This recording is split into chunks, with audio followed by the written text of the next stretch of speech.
Okay, wenn es jetzt nicht klappt, dann weiß ich nicht warum. Denn wir sind jetzt auf dem richtigen Livestream. Ich habe hier gerade ein bisschen rumgefailt. Junge, was passiert hier gerade?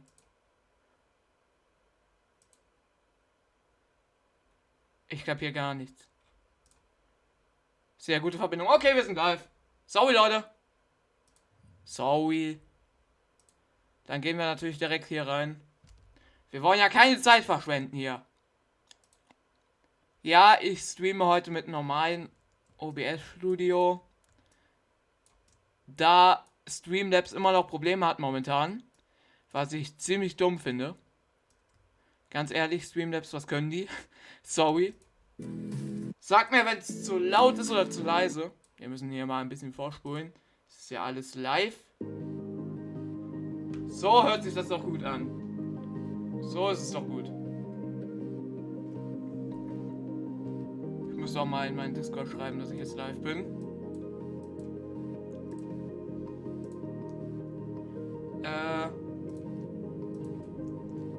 At everyone live. Live. Ich muss nur den Link hier kopieren. Ist dieser Waterscreen nicht wunderschön? Ist es wunderschön. Es fängt ja jetzt gleich an.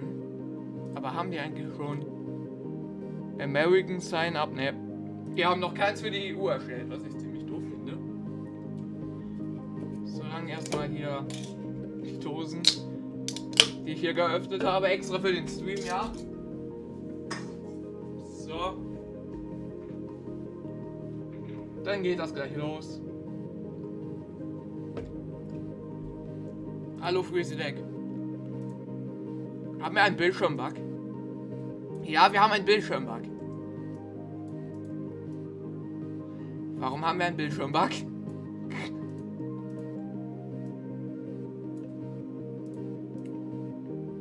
Aha, jetzt geht's wieder. Bitte sagt mir, wenn irgendwas buggt. Die ganzen Stream-Programme sind im Moment richtig buggy. Oh, ey, ich muss das die ganze Zeit neu einstellen, weil das ist so dumm. Wenn sich alles bewegt, dann ist es auch richtig. So, sorry für den kleinen Bildschirm-Lag. Muss doch alles richtig einstellen und so. Das ist extrem nervig. Okay, jetzt geht alles. Jetzt geht alles. Leute, seid ihr bereit? Oh Mann, ich bin hyped. Ich bin extrem gehypt. Also, die Abo-Alerts und alles sind für diesen Stream aus. Weil es sonst einfach die Präsentation stören würde. Hallo HD. Deswegen sind die Abo-Alerts halt aus. Heute sollte eigentlich ein Video kommen, aber Wichtig hat mich natürlich auf einen dummen Fehler hingewiesen. Ja, sehr dumm, ich weiß. Halt ein typischer Fehler von mir. Ah, ich bin hyped. Das ist so eine perfekte Uhrzeit. Ich wach heute auf. Ei, Captain. Ja, genau. Folgt mal dann. Ich geh mal in den Live-Chat. Nicht mal in den Top-Chat. Oh! Es beginnt was. Leute, wenn ihr nicht sehen seid, haut ab. Was ist das? Bienen? Pre-Show, okay. Warum ist da nicht die, Hey, what's going on? My name's Anthony or Big B Stats. So. And welcome to Oh, der Typ, den kenn ich doch. Live. I'm going to take this time and explain a little bit about myself and my relationship and history with Minecraft. It all started back in 2012. Leute, I didn't have a PC to where I das could ist, run Minecraft, so I waited gibt's for it to deutsche come out on Untertitel? Xbox. Gibt es I got deutsche it, Untertitel? and I just fell in love with Ne, it. natürlich nur Englisch. I met a lot Danke, of people, danke and I Minecraft. get a Nur chance to Englisch. do this right now, all because of Minecraft. That's allowed me to have this opportunity. Okay. I was also a part of the Minecraft live show back in 2018. Ich sehe, der Bildschirm ist wieder geleckt, finde ich nice. The first time they brought on creators, So. and it was just incredible. But it's a brand new year, and this Ich hasse is diese going to be Bildschirm-Lags. phenomenal. Warum? Now this year is the community pre-show. So you're going to hear Ja, a little bit Pre-Show, about bla bla what's bla. Es dauert coming noch 20 today. Also, Minuten, we're gonna hear Leute. from a few of our friends Oh, ich bin what hyped. their year has been like, and what we love to see coming to Es ist Minecraft nicht mehr lange. this year. Now, if you do speak another language besides Die wollen English, übrigens don't worry. heute direkt anfangen. Die wollen nicht länger rumlabern. Die wollen wirklich nicht mehr rumlabern, die wollen direkt anfangen. So head over to Finde ich geil. minecraft.net/live to view the list of rebroadcasters. Now there's a very special person I want to introduce you to, and this is a person that you can just feel their energy through the screen. Okay. You know, if you ever just look at Ja, someone, mich it's natürlich, like, ne? wow, this person has so much energy. They have made my day feel better. Ja, And klar, this person is aber das going sind to be nur Shovel. die here normalen she is. Untertitel, ne? Freezy. Thanks, Big B. Hello. Oh nein, ich hasse diese Leute mit diesen Stimmen. I hope you're Sorry, da muss ich ganz schnell los. Quietschige Stimmen, hasse ich. Da kannst du was machen. Sekunde, Leute. Sekunde. Nee, sorry. Das kann ich, es ist nur die Pre-Show. Alles ist gut. Warum haben wir nicht so einen guten Kommentator wie bei der Gamescom? Das ist so nervig. Big Announcement. Oh, right at the start. Dann kommt das Mob Road. Leute, Team Glowfish. Ja, ich bin im Glow Squid Team. Vielleicht wollt ihr jetzt sagen, ich bin lost oder bin dumm. Nee, ich will einfach nicht den Eiselfe.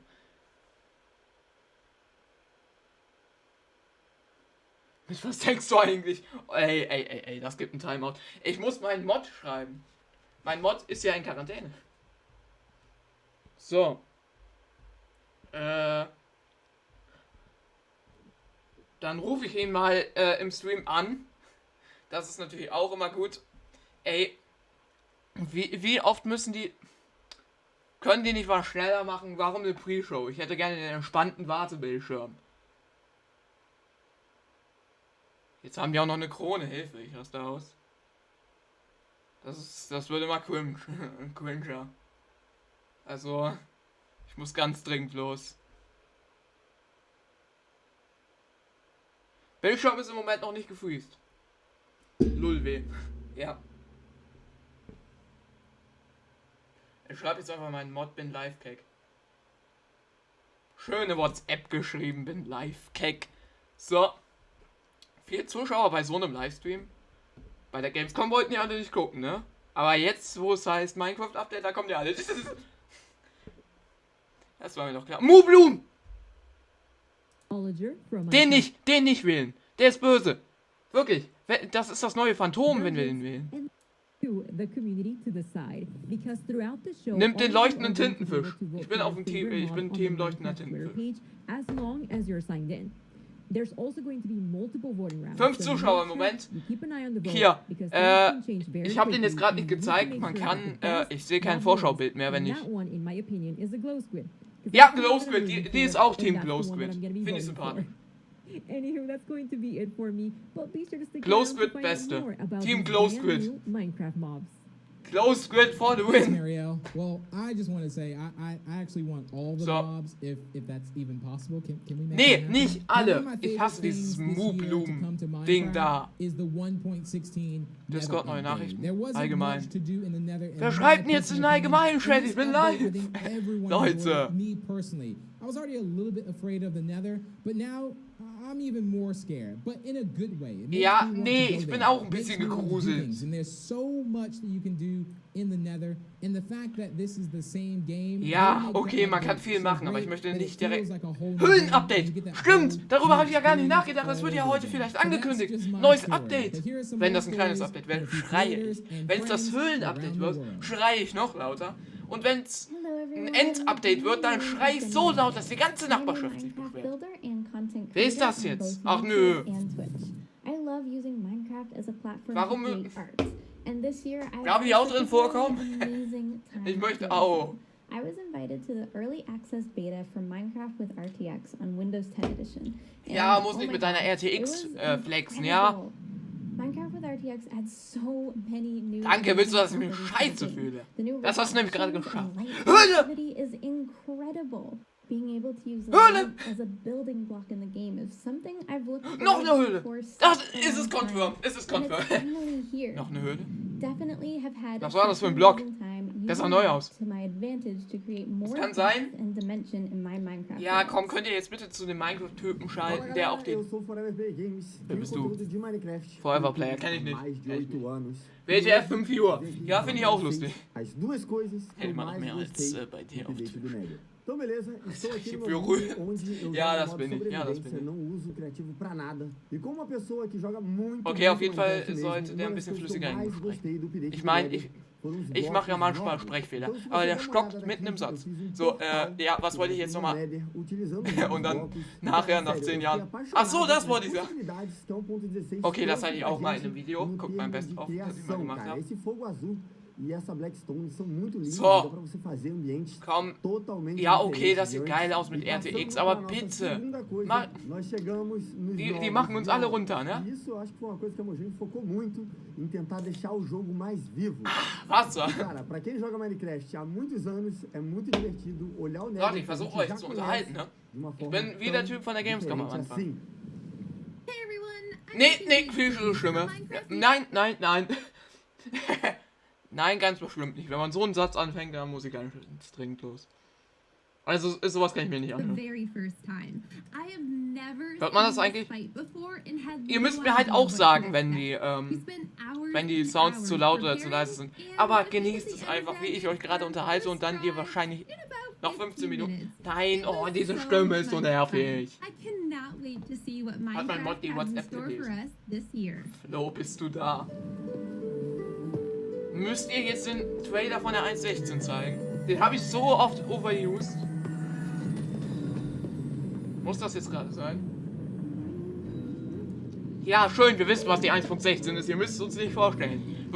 Das nächste Update ist das gleiche Update wie letztes Jahr. Seid ihr jetzt gespannt? Ich finde es lustig, wie die immer sterben. Das hört sich nicht gut an. So. Wir brauchen ein Höhlen-Update. So, wenn ich Eisen habe, dann gehe ich nie wieder in eine Höhle.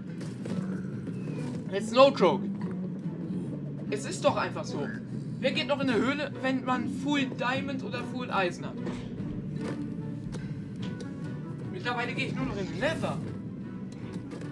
So, guck, im Nether gibt's auch Gold. Sogar noch mehr. Wirklich, die Höhlen sind unfähig. Scheiße. Wir brauchen das Höhlen-Update. Ich bereite mich gerade mental darauf vor, dass jeder Streamer in Deutschland gerade streamt und deswegen gehen jetzt fast sehr viele. Das ist mir bewusst. Ach du Scheiße. Stellt euch vor, das wäre in Minecraft. Das ist eine Höhle. Das ist eine Höhle. Höhlen-Update confirmed.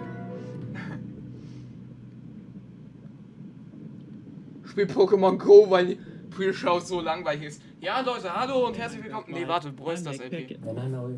Ja, die Pre-Show ist wirklich scheiße. Es gibt keine Weltpremiere. Leute, ihr wisst, was ich jetzt mache, ne?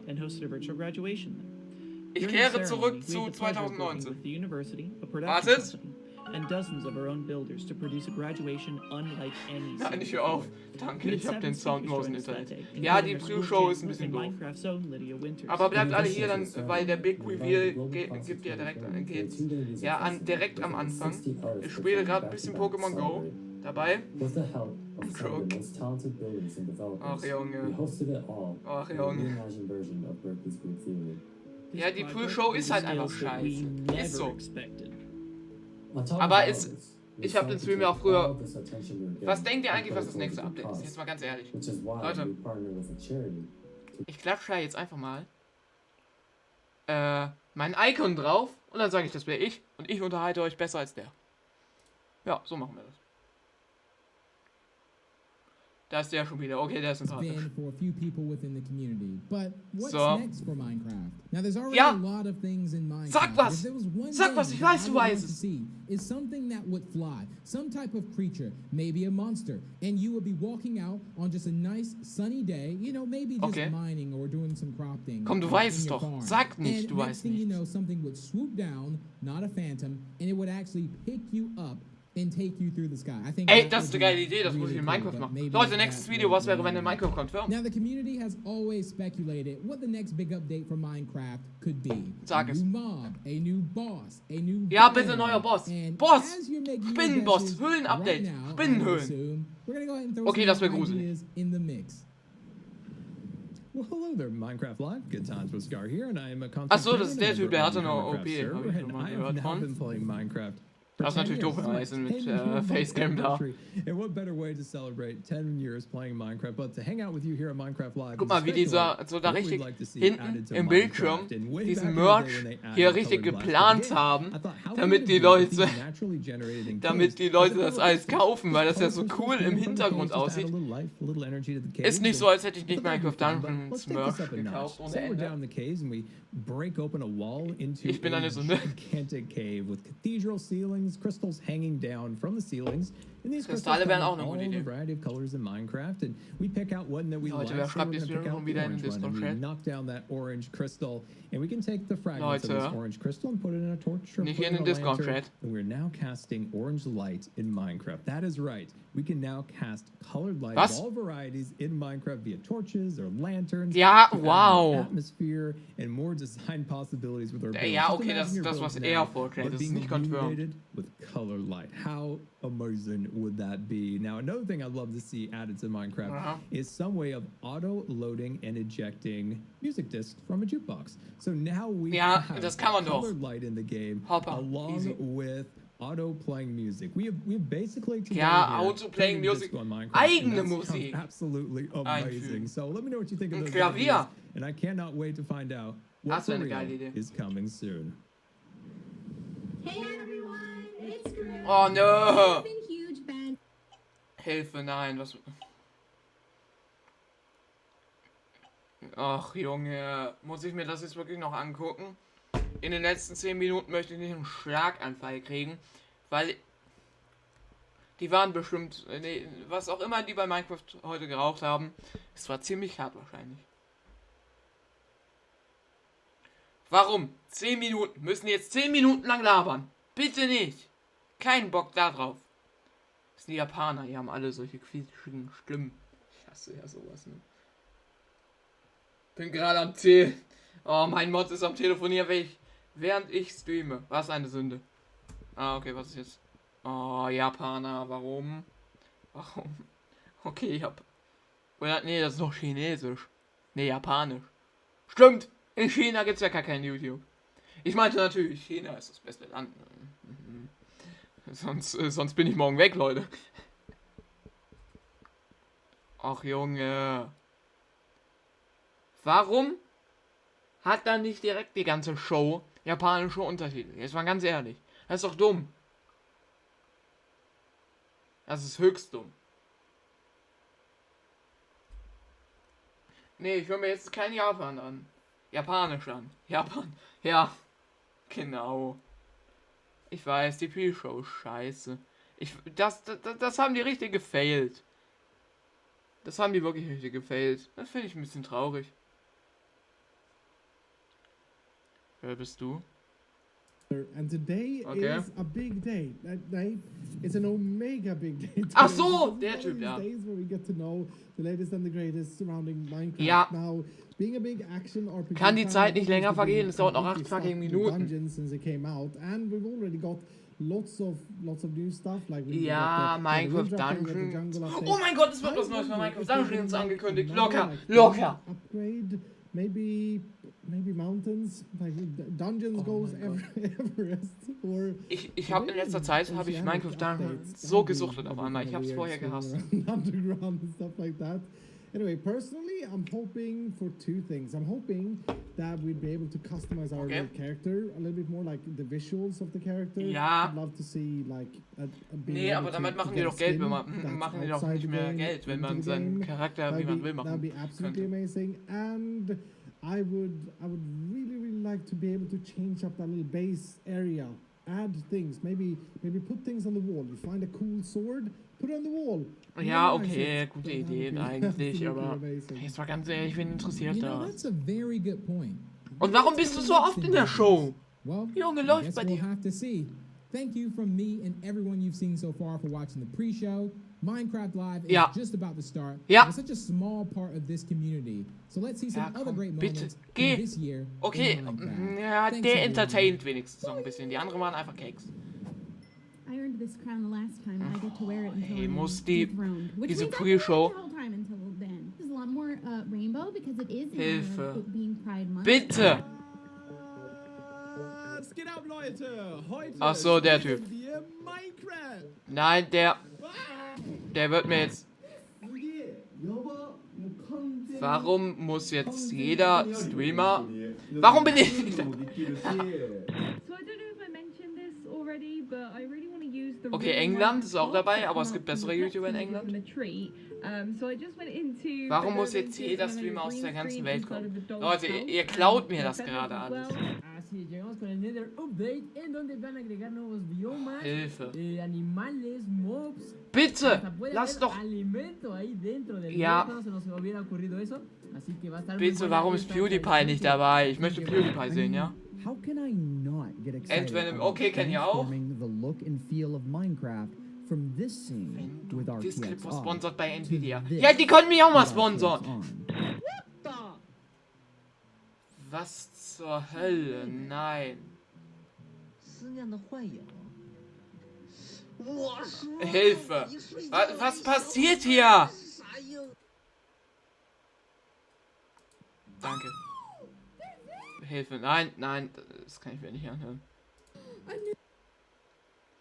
Blind-LPs von Minecraft sind manchmal echt cringe, außer bei PewDiePie. Hilfe, warum? Nee, nicht schon wieder so einer. Wir machen den komischsten Content auf der ganzen Erde. It's no joke. Warum hast du einen Greenscreen? In your backyard or wherever you are, instead of needing to go out and discover them. 这个吃瓜群呢，也应吃瓜群众们的。 Oh, Hilfe. Oh, nee, nicht schon wieder. Da wird auf jeden Fall ein Best-of kommen, davon, wie ich darauf reagiere. Lockdown, okay. Okay, das ist noch okay. Ja. Okay. Okay. Ja, das gucke ich mir noch an, weil das ist ein Box-Opening.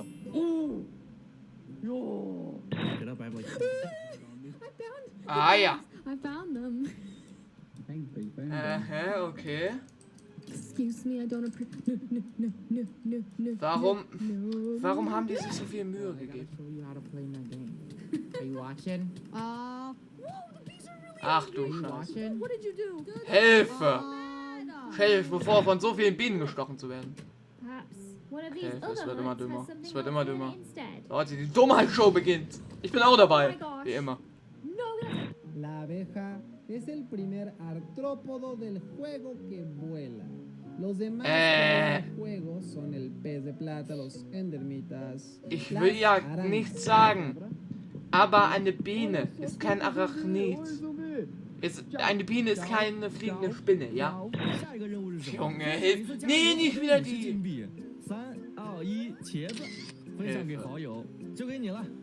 Oh, Mann, warum?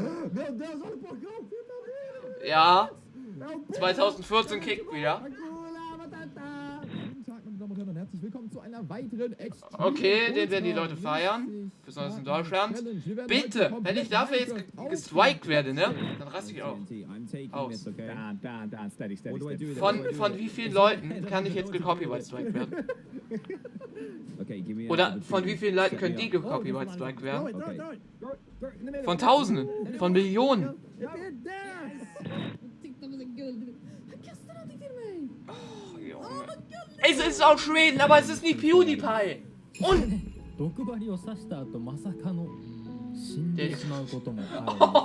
Was? Ah ja, Flo. Warum ist es nicht? Wo ist PewDiePie? Oh, nee. Leute, könnt ihr jetzt auch mal anfangen? Es dauert doch nur noch eine Minute. Speaking of food, no. Solange PewDiePie nicht da drin ist, guck ich gleich nicht weiter, ja? Okay, das war Spaß. Hilf. Ja, Japaner. Das sieht man aber auch an den Editing. Jetzt nichts gegen Japaner, aber es ist so. Hilfe, warum tut ihr mir das an? Es sind doch nur noch 2. Ja. Nee, komm. Nee, komm, Junge. Warum? 1 Minute, 2 Minuten noch. Bitte, ich muss das überleben. Wir haben schon 15 Minuten lang überlebt. Mambo Jumbo, okay, der ist okay. The light beams. Warum wieder Nvidia? Das ist jetzt wieder so eine quietsche Stimme. Ich sehe es.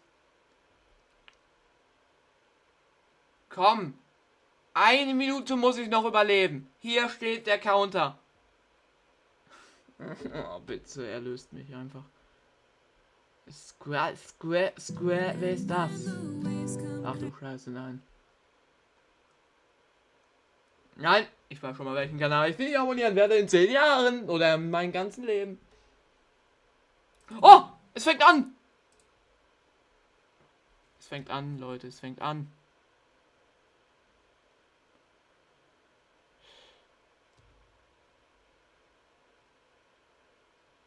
Okay. Okay, es fängt an. Ja! Was passiert? Close Grid. Kanada? Der Roadrunner? Was passiert hier?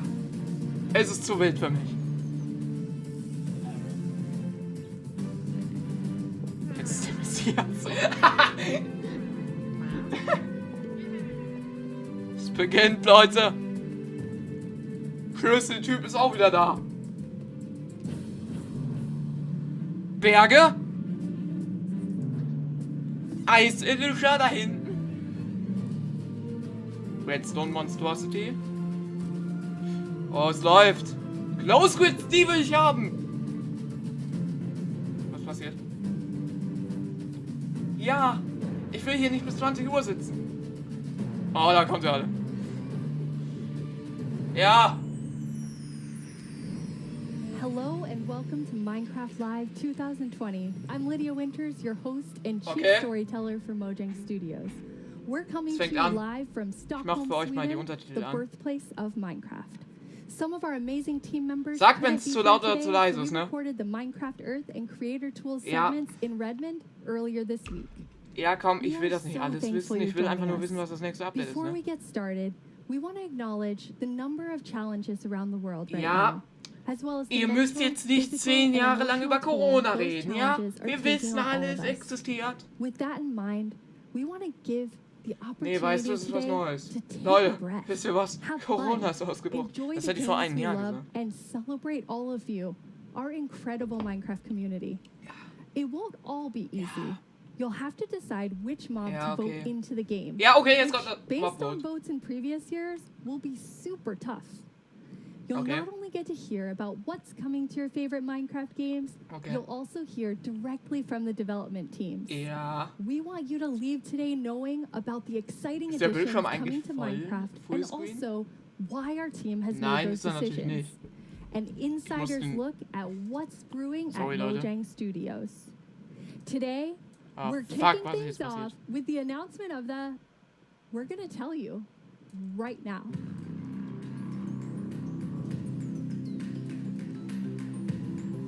Scheiße, was passiert hier?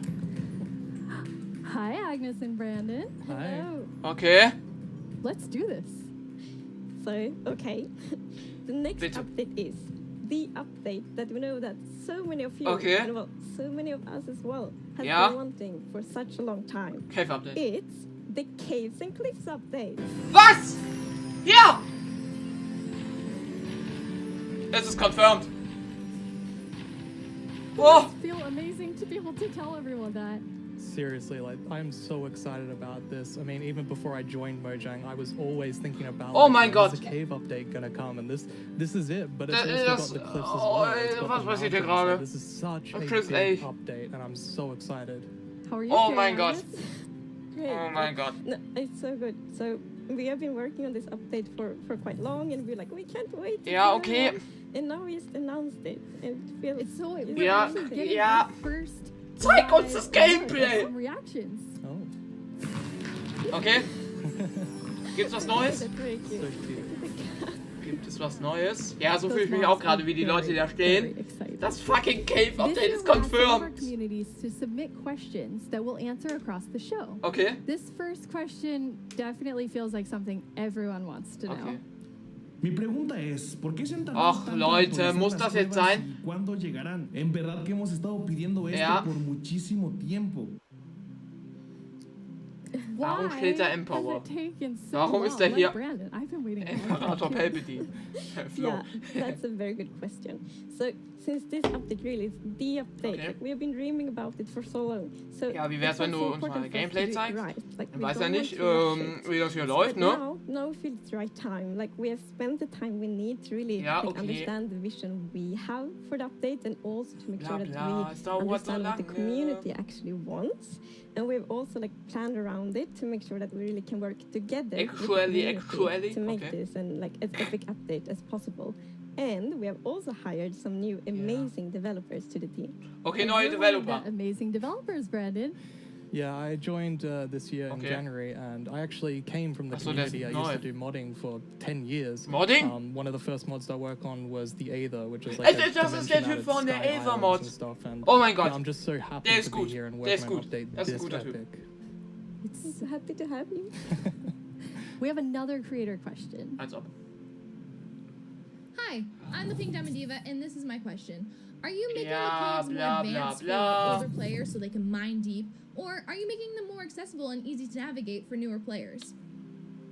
Such a great Als ob die das schon wussten, warum weiß ich davon Yeah, I nichts? mean, with this update, we're making sure that we can have as much variation as possible within the actual caves themselves, but we want to make Ja. sure that the old caves are still Bla, retained bla, as much bla, as possible bla. to keep that classic feel. Yeah, and we really also looked into tools Jetzt so that mal we have something for ehrlich. everyone, because Gameplay wäre cool. and it's also a very diverse community, and that's such a beautiful thing. So we really want this update to have something for everyone. So actually, Gameplay. we made sure to map all the features in the update to different player styles to Was? really see that we fulfill that goal.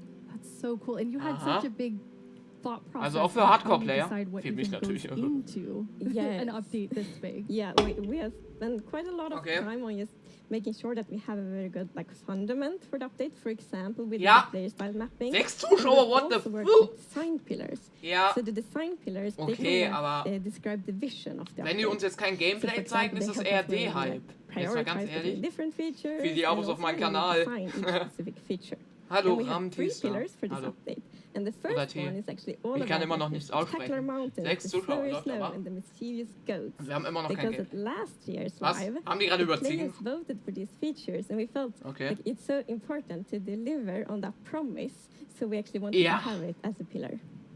Yeah, and another pillar that we actually integrated into this was adding strategy to mining. So of course Minecraft already has plenty of strategy in mining, but we wanted to see if we could push that just a little bit Strategie further in and add Minecraft. even more mechanics that make it interesting for players to mine in the caves. Strategie in And the Minecraft. third pillar is to create an underground of Leute, wir lava haben for the Strategie in players. Minecraft. am And Arsch. that pillar is a lot about like adding variation to the underground and like contrast and like inspire players to like craft their Ja. own underground adventures and build underground.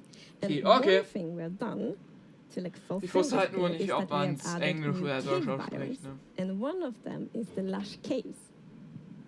Hm? Oh mein Gott.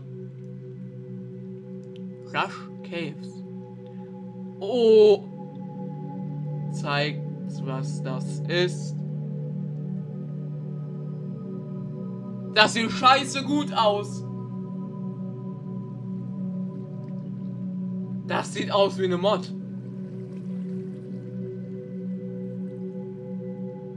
Alter, was?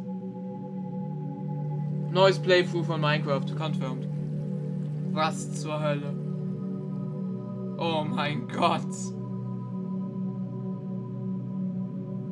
Damit hätte ich nie gerechnet. It's so Und es ist sogar das, It doesn't feel cave-like. Yeah, I mean, we wanted to make sure Es ist that, sogar of das course, in Minecraft, all the Optifine original Gras. caves, you know, they're pretty much the same. There's not much variation in terms of vegetation or different features inside of it. So for this, we wanted something which is a bit more like light and lush and actually has vegetation. Ja, aber haben wir auch neue Gegner? I mean, I think it looks Das möchte amazing. ich wissen. It's gorgeous. What was the inspiration behind it? Komm, ich tue die Untertitel aus. We were thinking Die sind about so how nervig. should it feel when you are in a lush cave, and we wanted to be Das like sieht so gut you feel aus, like ne? very tiny Also- inside like a big garden or big forest. So like when you look up, Also it's jetzt mal actually ganz like ehrlich, vegetation diese- above you, diese it's Höhle vegetation sah around so gut you. aus. And one source of inspiration we had is actually a Swedish painter called Jon Bauer, because in his paintings it's always, well, or often at least, like a tiny Okay. character, and then it's like huge forest, and you see like the bottom of the trees because the vegetation is so Ja. big compared to the Wen character. interessiert And you're das? adding so many new plants in the Lush Caves. Yes, so I don't know Neue if you saw, Pflanzen. but there was this new tree that was actually above on the overworld, and this is called an Azalea Tree. So it's a unique type of tree that it'll be easy to spot for players, and if you actually find this Nice. and start going down its roots, you will find a lush cave there. So this is another part of adding strategy to mining, where you know there are certain landmarks which will allow you to Nice, understand ja. what you're doing in the game. Warum? Die wissen And alle nicht, dass another sie one Minecon of the ist. new blocks is a block called Spore Blossom, and it's that you maybe saw it in the video. It's a big pink flower that you So. find in the roof of the lush cave, and it will drip particles from that flower, but it will also actually feel like a big Was? volume around it with particles. So it's similar to the particles that we added Well, to the was? nether biomes in the nether update. But the cool thing here is that you can move the flower if you want to and get these particles anywhere you want in your world. ja. So you can actually be very creative with that. Oh, das so klingt awesome. gut. And it's the Lush Caves have a real glow to them from one of the plants. Yes. So in there are vines. Ich warte schon in auf the die Reaktion, ne? in the lush caves, and they have glowberries on them, and these are actually a light source. You can also pick Glowberries? them and eat them if you want to. Die kann man auch essen, das And another plant we actually have is the drip leaf plant. And you can actually see that they can kind of grow from like water or anywhere else. And they grow That's quite so tall, weird, but no? they have like a little plant on the top that you can actually hop onto. So the idea of the mechanic behind it is that the jetzt sehe ich, leaf jetzt will sehe ich. actually tilt down when you stand on it too long. So this will actually make you fall through.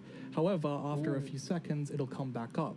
So it's kind of this like platforming block that Das sieht- allows you to just das ist you so know Fantasy continue irgendwie. platforming over and over again, which I hope Lol. is really exciting for content creators making maps. Yeah. Ja, you das can ist build wirklich like voll your gut zum own Maps machen, platforming ne? levels, and then they will repair themselves. That's kind of neat. Ach so, die reparieren sich auch von selber? It's so beautiful in there. And Lol. there's actually a mob coming to the Lush Caves. Oh, Mob. Yes. Neuer there Gegner. is, but we will actually Oder? not tell you about this mob now, because in the end of the show we will show even more features coming to the Caves and Cliffs update. Och, And ihr then habt we're gesagt gonna am show Anfang. This is so the much. first time we have so much that we're actually splitting the update ja. section into two. Das at the finde ich nicht so beginning gut. and towards the end of the show. It's Fände ich amazing. tatsächlich nicht so gut. Yeah, it's exciting. You've also worked on improving the cave generation. Yes.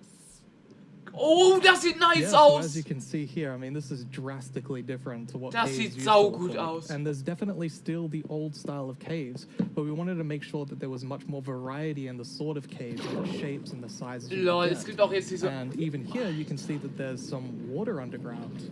Alter, was? So we actually added something we call local water levels.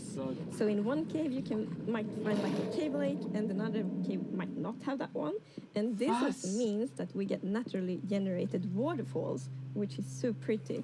And it also Als ob. gives like new ways to traverse the underground. Als ob. You can actually go cave rafting. Ey, das Yeah, ist so voll you'll cool. see in a bit that our player here will actually use a boat to raft. And that is just such an exciting opportunity to be able to traverse the caves in a very different way than you used to. Yeah, we were Das ist play so- testing, and then one of the devs like, look at this, it's so fun, and all of us just started to go with the boat on the waterfall. What? It was a lot of fun. So another thing to Galagneten note und here is so. that you could see that a lot of the ores were actually glowing. This is just for preview purposes. Ores aren't going to glow now. It's just that the caves tend to be quite dark, and we want to make sure that players can see the shapes of the cave. Now, will that Okay. only be for the like normal caves, or will this run across all of the new cave biomes? Yeah, so the really cool thing Cave is that, biomes? like, the new cave shapes and sizes is completely independent from the new biomes. So that means that we have so much variation. Lol. Because, for example, a lush cave can, for example, generate, in a super narrow tunnel, but it can also generate in like a huge cavern, and that creates completely different atmospheres, but it's still the same biome. So we're really gonna have lots of variation on the ground now. Oh my You've god. been calling two of the different cave types spaghetti and Swiss cheese? Like that's how varied the caves could be? Yes, I mean, there are so many different variables for how the variation works, and I mean, it has even more variation than the overworld itself. It's just crazy. It's a lot. Yeah, some of the caves, for example, have really cool pillars, and some are more like flat, some are tall. Lots of variation. Very nice. And you have another new cave biome to show us. Yes, so we have the Dripstone Caves biome.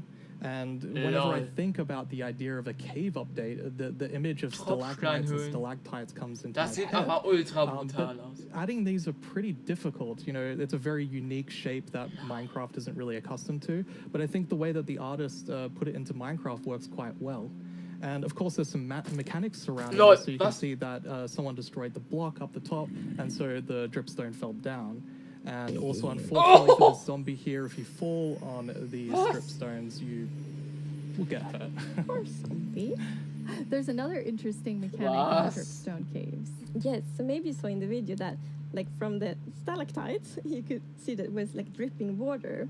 So actually, if you put a cauldron under a stalactite, it will fill up with water. So it's renewable water. And how do you remember which is stalactites and stalagmites? Das ist voll cool. Well, that's a very good question. It has been very tricky to remember that, but I think I learned. So we actually, it's hold on tight. So stalactite. Aber da sehe ich noch viel mehr auf dem Bild, ne? Yeah, so stalactite Da gibt is es ja auch in noch the diese roof, anderen and Informationen. stalagmite is on the floor. Perfect. Aber we've been practicing that, all of us. ich meine, das habe ich beim Nether-Update auch gesagt, aber and you have das sieht something weird aus. really Ich weiß amazing es in nicht, this update ob mir for das the wirklich sort of gefällt. redstone engineers out there. Yes, so we've actually been redstone? thinking about this redstone block that lives in the deep dark, a new biome at the deepest depths of the world. We're not going to talk about this biome too much today, but we are going to show some of the blocks and maybe later a mob that comes from it. So if we look at the video, we can actually see that it's basically this growth, and this is called the skulk blocks. And one of the blocks is called the skulk sensor. This is the new redstone block.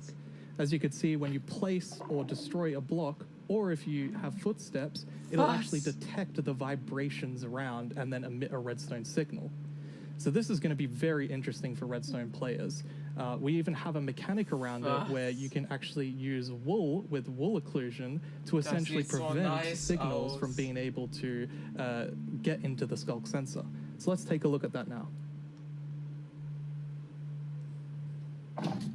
LOL. And as you can see here, I walked next to the skulk sensor, and it's actually kind of doing an infinite loop where the piston is causing a vibration, and then it's activating the skulk sensor and going over and over again. But here, I've actually put a wool block in between the piston, which prevents the signal from going to the skulk sensor. Oh my god. This can allow you to even do sort of directional skulk sensors where you can put wool blocks on each side and only allow it to detect vibrations in front of it. Yeah, man. And vibrations can be so many different things. You know, it can be a snowball hit, it could be an arrow, it could be footsteps, it could be blocks, anything. So cool. Yeah. And another thing, we had a bit of a happy accident with this because we realized that we get wireless redstone thanks to the skulk sensor. Yes. So, and we didn't even plan to add it, but then when we started playtesting, we're like, wait, we got wireless redstone, and that's so exciting. And well, you can just build so many cool things with that. It's gonna be exciting to see what the community builds. Yeah, you're really looking for community feedback to make sure this feels great for everyone.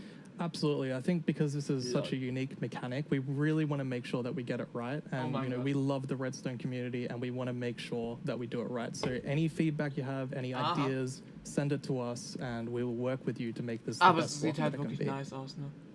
And now we said there's another mob coming later, but I think it's Warum time later? for a new mob coming to the Caves and Cliffs update.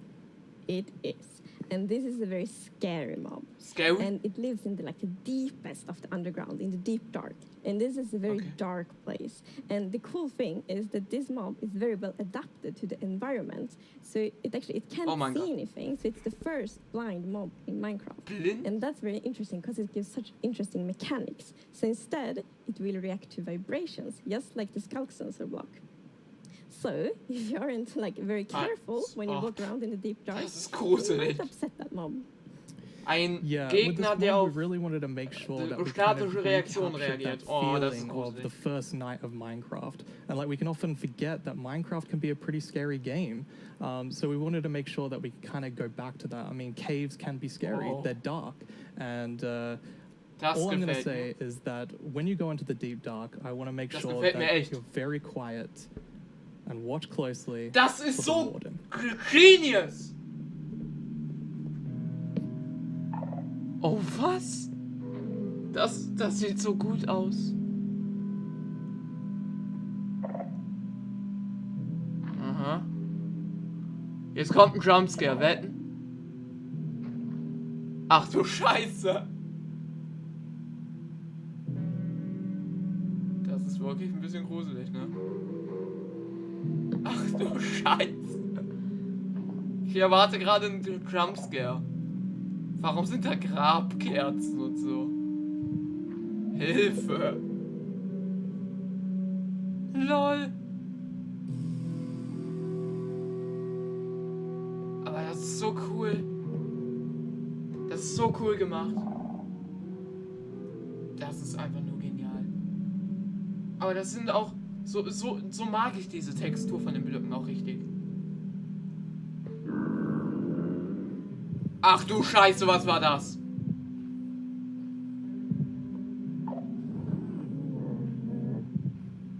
Was?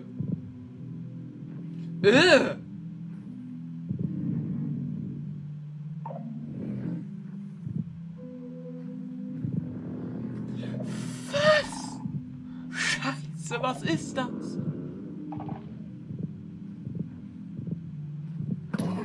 Ach du Scheiße. Das sieht so wie eine Horror-Mod aus, ne? Alter, das ist voll gruselig. Das macht so viel Schaden.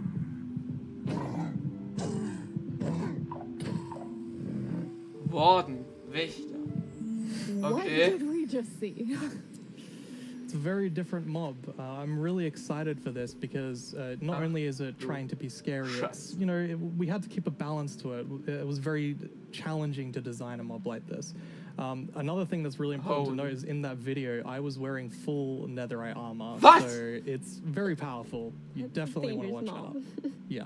Which I think also is such an interesting gameplay because, if you want to, you can avoid it, but then you need to really be careful. Das heißt, man kann gar nicht abhauen, man muss einfach leise sein. Any kind of movement that it will detect, but that's a lot of fun and it's feels scary, but in the good way.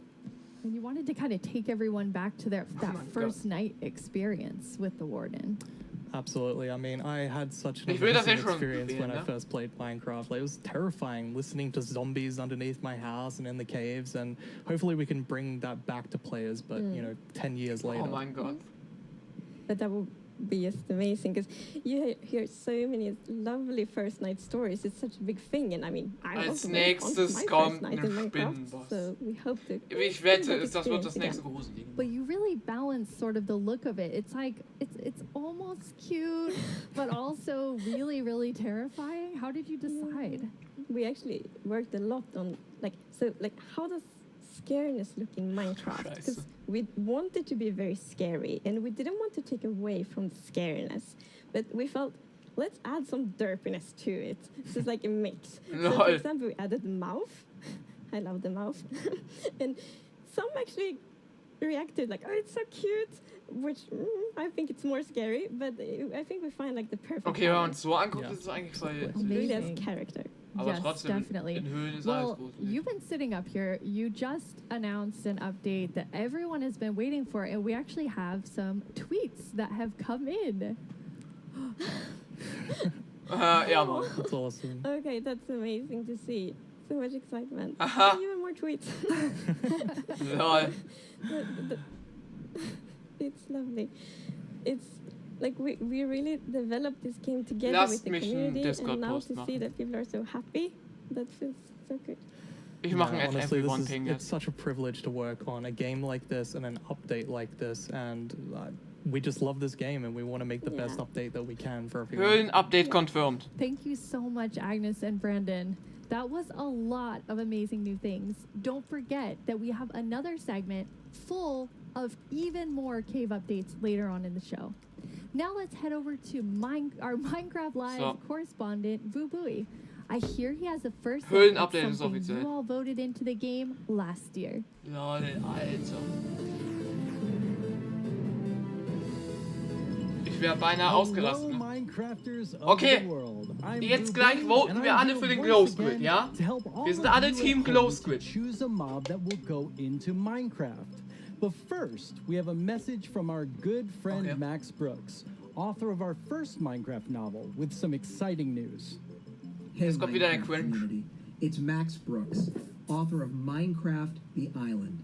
Thank you so much for embracing my book, and I hope you enjoy the sequel, Minecraft: The Mountain, where our character leaves the island and paddles to a strange snow-covered world and discovers another castaway. And together, the two of them have to find their way home. Minecraft: The Mountain, coming out in 2021, available for pre-order right now. And as always, thank you for embracing all Minecraft books. That sounds awesome. Another Minecraft novel, and this one's called The Mountain. Speaking of mountains, remember last year's vote? It was a fierce competition, but the mountains won after two intense rounds of voting. Well, I have a sneak peek into what your vote is bringing to Minecraft on the cliff side of the Caves and Cliffs update. Oh mein Gott. Goats. They're both mischievous and adorable at the same time. Was guck As ich you hier? can see, Ach du they live on the Scheiße. mountains. Die And sind if you fast aren't schon careful, gruselig. they might knock you off. Lol. They also have excellent jumping skills. Lol, was zur Hölle? We'll also get better mountain Lol. generation with spectacular and more dramatic mountains with height-dependent Ja, sag mal. generation.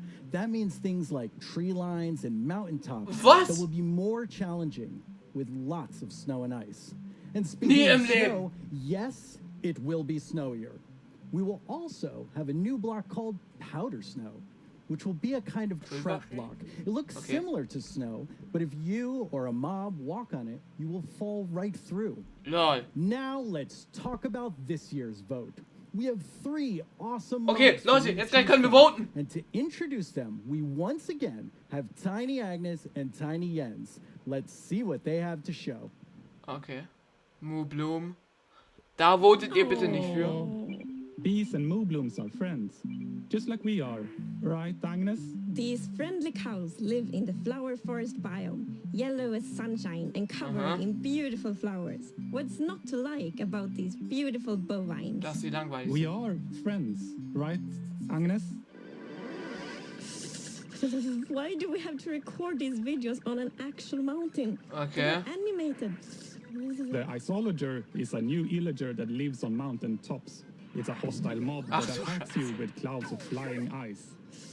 You did pack the supplies we need to survive the night up here, right, Jens? Do you ever wish Da, Minecraft für den voten wir. were Für den werden wir glorious? voten. Not me. I always wish for world peace. Sure you do. Well, wish no more. Meet the glow squid. Wow. Den möchte ich haben, der ist cool. What was I meant to say again? Vote for Minecraft? Can't talk, must admire glow. Agnes, Jens, it's really Den voten. distracting. Wir voten für den. They're so tiny and they're so susceptible to distraction. Hopefully that won't happen to you. Now let's go over how... Hello? Oh, hi, Tiny Agnes. Nee, warum muss jetzt wieder die Cringe-Show kommen? Okay. Well, you really shouldn't read too many internet comments. But, okay, I'll tell him. Okay, bye. Tiny Agnes would like everyone to know that she and Tiny Jens are, in fact, good friends. Okay, where was I? And why do people keep leaving phones around the studio? Now, let's go over how you can be a part of what is likely to be an epic showdown. Don't let this decision be made without your voice. Be ready to cast your votes. First, make sure you have a Twitter account. If you don't, go to twitter.com, sign up for an account, and make sure you're logged in. I'll let you know when the voting starts. Then you'll need to go to the Minecraft Twitter account to find the latest poll. Think carefully, debate with your friends and family, make a decision, then click on the mob you want to make it into Minecraft. There will be 2 voting sessions, and I'll let you know when each one begins. For now, just be ready and keep dreaming of victory for your favorite mob. Ich habe aber keinen Twitter-Account. Das muss doch jetzt nicht sein. My name is Yesenia Cisneros, and I'm the gameplay producer from Minecraft Earth. I am so excited to be a part of Minecraft Live this year and to share this wonderful experience with you, our amazing community. It's been so fun seeing what you've been doing with the game. I've seen lots of creation shared each week, and I wish I were that creative. I mean, wow. While everyone has been discovering new hobbies, I have been logging in each day to collect a new adventure crystal, which lets me play life-size adventures in augmented reality in various parts of my home. My dogs are very confused, to say the least. It seems like I'm not the only one who's been going on lots of adventures. We've had more than 5 million adventures played throughout early access. Holy Moobloom, that is amazing! I've also been completing season and daily challenges to collect mobs, even more adventure crystals, and exclusive character creator items that can also be used in Bedrock. Sometimes, when the weather is just right in my house, lightning strikes and a new mob is made. Later this month, we have 2 new mobs joining Minecraft Earth, and I hear they're going to make quite a splash. Speaking of mobs, our beloved Moobloom from Minecraft Earth has a chance to be brought into vanilla. How cool is that? Nein, das ist nicht cool. Now, I'm not going to tell you who you should vote for, but what I am saying is one of these mobs is definitely way more adorable than the rest. So, choose wisely. Nein, das ist nicht. In our last couple releases, you may have noticed that we added Slime Ball and Slime Blocks. With that, I'm super excited to let you know that we are adding pistons and sticky pistons to Minecraft Earth. Be on the lookout next week for a content update, and I can't wait to see the awesome creations you make with blocks, items, and now redstone contraptions. Our friends Mumbo, Jumbo, and Grian recently took a Minecraft Earth road trip and made their own awesome creations. Let's get a sneak peek at what they discovered. Hello everyone, my name's Mumbo, this is my friend Grian, and this is my 1974 VW bus. There's no air conditioning, there's no heating, there's no radio, there's no anti-locking brakes, no power steering. No I've owned it for about 4 years, and to be frankly honest, it's pants. Times were definitely different in the 1970s, so it's ridiculously slow, and it's definitely lacking some of the modern comforts you would usually expect to find in a car these days. We are embarking on a grand tour of England, going from the south coast up to Wales, and it's going to take us 3 whole days. I'll be honest, Graham, mate, would you class that as a grand tour? Well, yes, we have no radio, so it's going to feel a lot longer. But you see, this isn't a regular road trip in a rubbish old van, this is a Minecraft Earth road trip in a rubbish old van. With Minecraft Earth being a game you can play on the move, we thought we would travel to a bunch of different locations in the UK. Some of them are iconic, some of them just feel very Minecrafty, and some of them are barely linked to Minecraft at all. But we just really wanted to go to them, so we did. Oh, he took it out on the guy next to him. We also had to go integrating Minecraft Earth with real life. Minecraft Earth Frisbee is a bit of a challenge. Sorry. Minecraft Earth Badminton can be quite dangerous to onlookers. Sorry, John. And real-life sand blocks are alarmingly difficult to construct. If I just film this angle. What the There we go, fuck? there's our sand block. All in all, though, the road trip was a huge success and we had a lot of fun. You can expect to Das see the ist doch keine full-length episodes appearing Dokumentationsserie, on our jetzt mal ganz channels ehrlich. very, very soon. Das ist doch Wow, gerade it ein looks bisschen like Mumbo cool. Jumbo and Grian had quite the Minecraft Oder Earth adventures. ist das nicht cool? At Mojang Studios, we've also been Hallo making Friesleck, schön, more dass du wieder original da bist. content Das than ist, ever before on our Minecraft gerade wurde das YouTube Cave channel. Update Our angekündigt. goal is to create shows that give you inside Und ein richtig knowledge krasser directly from our team. neuer Gegner. We're even giving away all In of our Anführungszeichen secrets in a Boss. new series called How We Make Minecraft, which honestly Okay, feels so How We risky. Make Minecraft, das ist And voll die guess geile what? Serie. We have lots more awesome Minecraft content on the way. Here's a look at what shows you'll find on our channel. Here's 10 things you Oh. didn't know about. Yo to the yo-yo. My name is Jens, I'm here. Wait, no, stop! Ach, scheiße, nicht da schon wieder. How can Steve punch cactus? Hilfe. Getting hurt? I know a cactus has pricklies, but punching a tree probably hurts too. Diaries, okay, das ist interessant. Heilige Scheiße, jetzt fängt der Cringe an. Please like and subscribe. I've always wanted to say that. Wird's mir eigentlich nochmal gezeigt? But Nee, really, you should. wurde It's good stuff. eben gezeigt vor zwei In Stunden. 2017, you voted for the eine terror Stunde. that is the Phantom, and I personally have not forgiven you for that. In 2018, the Taiga won your vote with fantastic foxes. Last year, it was the mountains with our soon-to-be friends. Übrigens, die the Berge sehen jetzt goats. ultra krass aus. What will you, the Minecraft community, do this year? Let's Nichts. review our choices once more. I was inspired by some of the amazing handcrafted things I've seen made by our community over the years. So I decided to make my own versions of our shit. 3 mob choices. Leute, wir sind Hi, Team babies. Glow Squid, ne? For illustrative Wir purposes. voten hier nicht für den Eis. I think I did a pretty great job. Took me 3 months each. Anyway, all the way from Minecraft Dungeons, we have the Iceologer. They make clouds of ice that Ja, smash bitte down on nicht. whomever they are attacking. Not quite as chill as they look.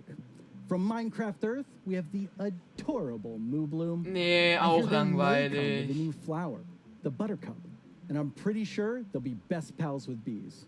Also from Minecraft Beste, Earth, the glow den will ich squid. haben. As the tiny trio will surely attest, they sure are distracting to look at. The first voting poll is now live on the Minecraft Twitter account. Make sure you're Leute, logged wenn ihr in, Twitter go to habt, the dann poll right now, geht and click the mark you want to twitter.com/Minecraft und votet für We'll den check Glow back Squid, in ja? before we start Wenn the nicht, werde ich euch second nie and wieder final vergeben. poll. Now, though, I'd like to welcome Ich hab nämlich Laura gerade to keine my Zeit. desk to talk about the dungeoniest Minecraft game ever, Minecraft Dungeons. Mikro, Hello, Laura. News. Hi, thanks for having me. Very excited Komm. that you're here. Neuer DLC, der So, wird noch what besser. do you do at Mojang Studios? I am a game designer, which means Game designer? I am the one that gets to decide how difficult the bosses are. So I'm sorry about that one. You can blame me for that. I think people Also will blame you for manche that. Bosse sind echt easy. Jetzt mal ganz Now I ehrlich. have you here on the stage. Which mob are you voting for? I think if I don't say I am voting for the Iceologer, my team Nein, will kill me. wir voten hier but nicht für it's den an amazing Ice-Illager. mob. It Jeder, der brings das a hier lot of fun schreibt, to kriegt Dungeons, einen and I think Timeout, it will ne? bring a lot of fun to Schreibt hier einmal Ice-Illager in den I Chat und figured ihr you kriegt would einen say that, but I Timeout. had to ask. Und jeder, der So Glow tell Squid me in about the launch in of den Dungeons this year. Chat schreibt, der Oh, kriegt von mir einen Keks. that was quite the ride. So, It das was ist- such a crazy Und launch. der I don't think Blum anybody in the schreibt, team der kriegt einen Bann. expected to ever release a game from home. So we were all sitting in this like massive Teams call and like sharing streams with each other and sharing videos and comments from players, and ja. it was very good. It was fun in a different way. What would you say was your favorite thing from the release? I think it was how people came together to play the game. It was very fun to see parents like show their children dungeon Ja. crawlers and children show their parents Minecraft. Das I könnten don't die know, doch auch it was einfach very mal nice to see everyone Das würde auch just sit together and play Hier and ist es enjoy. doch noch That sounds wonderful. Yes. Well, let's take a look at what the community has done with what's come out so far. Illager Eis. Cannot actually believe that we like got close to the end. Und es ist and it auch was noch like, no. falsch Well, geschrieben. times we Nee, played warum müssen die jetzt... They absolutely hate you, these creepers. Oh yeah, Tom, you're welcome to join actually. Ich muss mal kurz hier was machen. So the merchant, a really cool merchant, simple, straightforward items, and definitely a nice addition to the game. A good replacement for the wandering trader. Now let's go check in with our friend the blacksmith here. This is definitely something that I'm looking forward to because this is one of the coolest things that has possibly come to the game. Oh, warum müssen jetzt solche Leute? So, danke. Oh boy, oh boy. All right. I see what's going on here. Ja.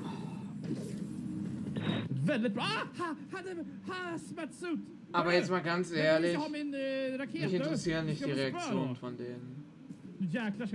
Also wirklich null. Hilfe. Und die sagen, und alle sagen, ich wäre irre, ne? Ja, wir sehen ja, wer irre ist. Oh, komm, bitte zeigt einfach die normale Präsentation weiter. Niemand wird euch dafür ärgern, wenn ihr einfach die Präsentation... 클리프까지 깼고 늪지, 늪장, 헛고, 레드스톤 광산? 여기 거의 끝판대장급 아니야? Holy smokes. Jetzt gleich fängt das Geschrei an, weil es ist Minecraft dann. Ja. Komm, die können auch was von mir zeigen. Ich bin oft genug ausgerastet. There's a pig. There's a pig. Hilfe, Mann. Ja, genau so habe ich mich auch gefühlt. That looks so fun. Yeah, it's so cool to see people have fun with the game. And it's fun to play and watch. Yes, I hope so at least. But this week, you also had another launch.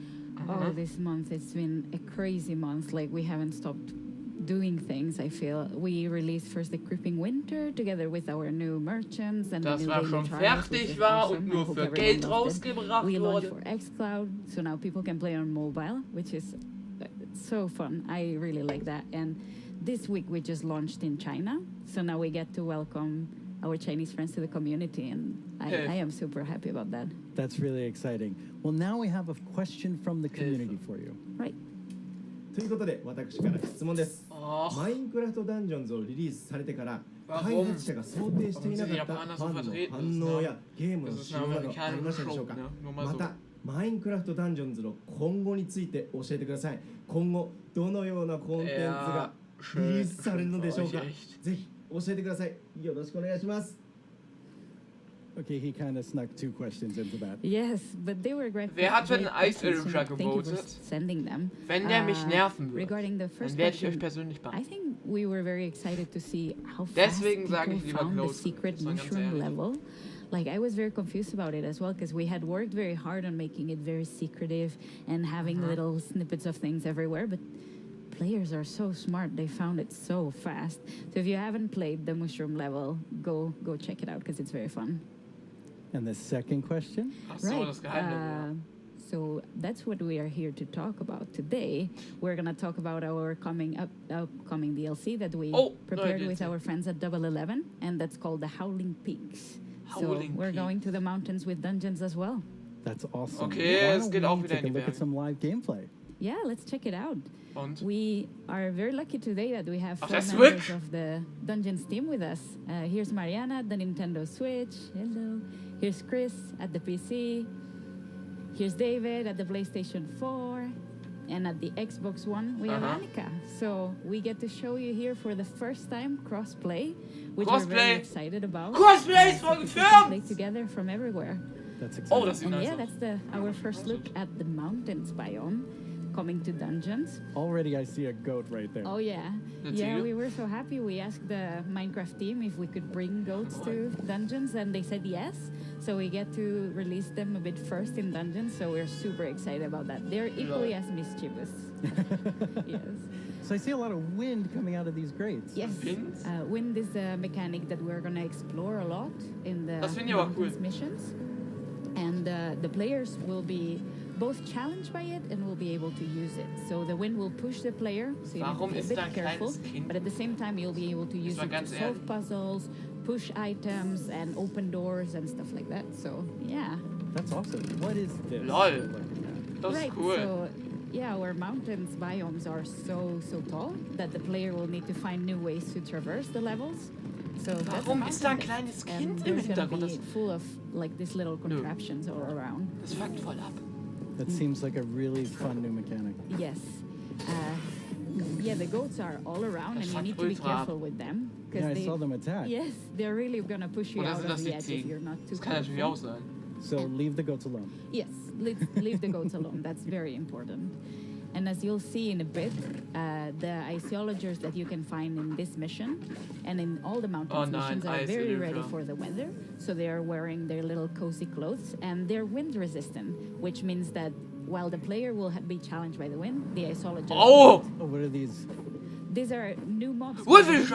And LOL! that's Ravager coming for the first time to Als Minecraft ob, das Dungeons. ist cool. That's another Minecraft mob. Oh that nein. to welcome.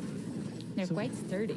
Ich sehe gerade, Right, the es wind leckt wieder. callers, Ihr habt es nicht gesehen. a draft of wind Sorry. right under the player, and they push the player up, so the player gets fall damage. Das war wegen den einen It's very ausgelassenen important Frames. to deal with them quick or run away because they're gonna be painful. Es ist gleich wieder da. Otherwise.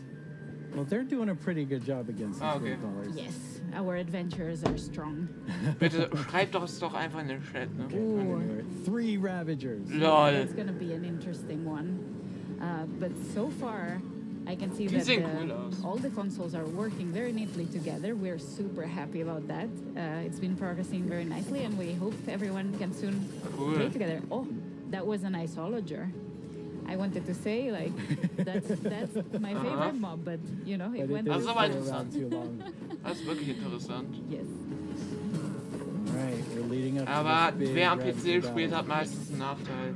Ganz But I ehrlich. think we can Ach du let our Scheiße. adventurers deal with the Ravagers. Holy shit. Not very well. No. Das wird nervig. Yeah. So, with all of this, you also have a new game mode coming. Yeah, the game Right, mode is free coming modus? very, very soon, and it's gonna be for all the players for free. Oh. And that's called Apocalypse Plus. Apocalypse which means that we're Plus? making the game just, Nee! you know, harder a bit at a time. Yeah. When you Ich call muss es something nochmal Apocalypse, durchspielen. it sounds very hard. Yeah, and Apocalypse Plus means that it gets even harder. So hopefully players get to find new challenges, and we found different ways to tweak the balance so the challenge is different every time. Okay, that's a lot of stuff.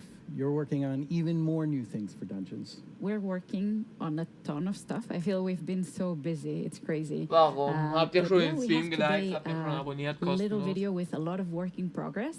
Work in progress, though. Very work in Yes. But yeah, I think we should look at the video. Wait, that's my line. Okay. Was ist I'm los? sorry. Oh. Oi.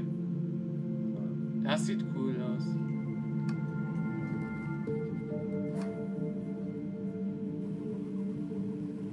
Das ist voll cool. Vulkan? Blazes! Nether! Der Nether! Der Nether.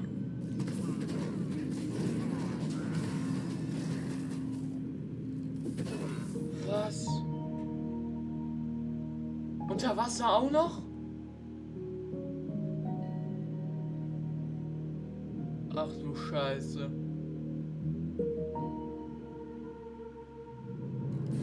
Oh mein Gott. End!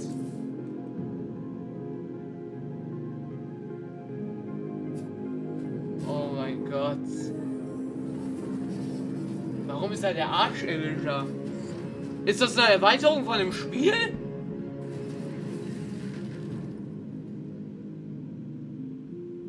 One of my favorite things we do at Mojang Studios is Minecraft Education Edition. Ja. Students around the War world das are gerade, able to learn da in war ja der exciting and Archaeology, interactive ne? ways using Das the heißt, game es ist as eine a Erweiterung learning-based vom normalen platform. Modus. Students and teachers in 115 countries around the world are able to collaborate, learn, and share together. Minecraft has always been a way to connect people, and we've seen Ja, that schön. now more than ever with Minecraft Education Edition being used in remote learning. When you're in the game, you don't have to feel so far away from your classmates. From creating graduation Yeah. ceremonies in Japan, to creating first day orientations for American universities, to teachers doing virtual meetups. we've seen students and teachers using the game in incredible ways. Today, we're launching our first ever Minecraft Education Edition Global Challenge for students around the world to build a better world with us. Jetzt geht doch wieder jeder. Over the past few months, we've seen wildlife roam through cities while humans stayed inside. Without cruise ships and ferries around, dolphins visited the port of Cagliari in Sardinia, Italy, and wild boar roamed the streets of Barcelona. But what if animals could share space with humans all the time? Today, we're kicking off the first ever Minecraft Education Global Build Championship and asking students around the world to design and build healthy spaces for humans and animals to coexist together. Hilfe. What will you build? Hilfe. Hey, I'm Ayana. I'm a developer in the Minecraft team. Ja, schön für dich. Ich möchte aber jetzt endlich wieder das Cave-Update sehen. Hello everyone, I'm OMG Chad. And if I were to design a build for the Global Championship, I would make a house with a habitat for my cats on top. And I would call it a Ich kann ihn wirklich nicht leiden. habitat. Also ich kann ihn wirklich gar nicht leiden. Der ist ganz wild. Hola, nosotros somos los hermanos. Ah nein! Warum? Warum müsst ihr so schnell reden? Ach, Hilfe, das ist mir ein bisschen zu schnell. Design and build your own solution in Minecraft Education Edition for the chance to win Mine coins, awesome Minecraft gear, and a video chat with Mojang Studios. The championship opens today. Er möchte das nicht verdienen. You can register today and download the Championship World template. We can't wait to see your amazing ideas, and Jens and I can't wait to see the winner on video chat. We get the awesome prize of chatting with you no matter who wins. For those of you who don't have Education Edition, we have something for you too. Our education team has already added amazing free lessons to Minecraft Marketplace. We've also been working with some amazing educators on a new series about diversity and inclusion coming this fall. Hi, Minecraft Live. I'm Kenneth Shelton, and along with my fellow educators, Felisa Ford and Natasha Rochelle, we've been building a series of Minecraft lessons that will help people explore topics of social justice, equity, identity, and tolerance. The first of these lessons is called Good Trouble, and it's based on the life and philosophy of Congressman and civil rights activist John Lewis. The additional lessons continue teaching about social justice from across the world and through time, from Black Lives Matter to Malala's quest in Pakistan to achieve equal education for girls, to the civil rights movement of 1960s. Aber es interessiert mich nicht, wenn ich nur Minecraft live gucke. Ich raste hier aus. We can't wait to share these important lessons with the Minecraft community. I'm looking forward to playing through the Good Trouble lessons myself. Together with the Minecraft community, we commemorated Juneteenth with contributions to the Black Lives Matter Global Network Foundation, Equal Justice Initiative, and the NAACP Legal Defense Fund. We're proud to continue supporting organizations that fight for equity and equality in the world by making an additional donation today to the NAACP Legal Defense Fund. This brings our 2020 contributions to over $2 million.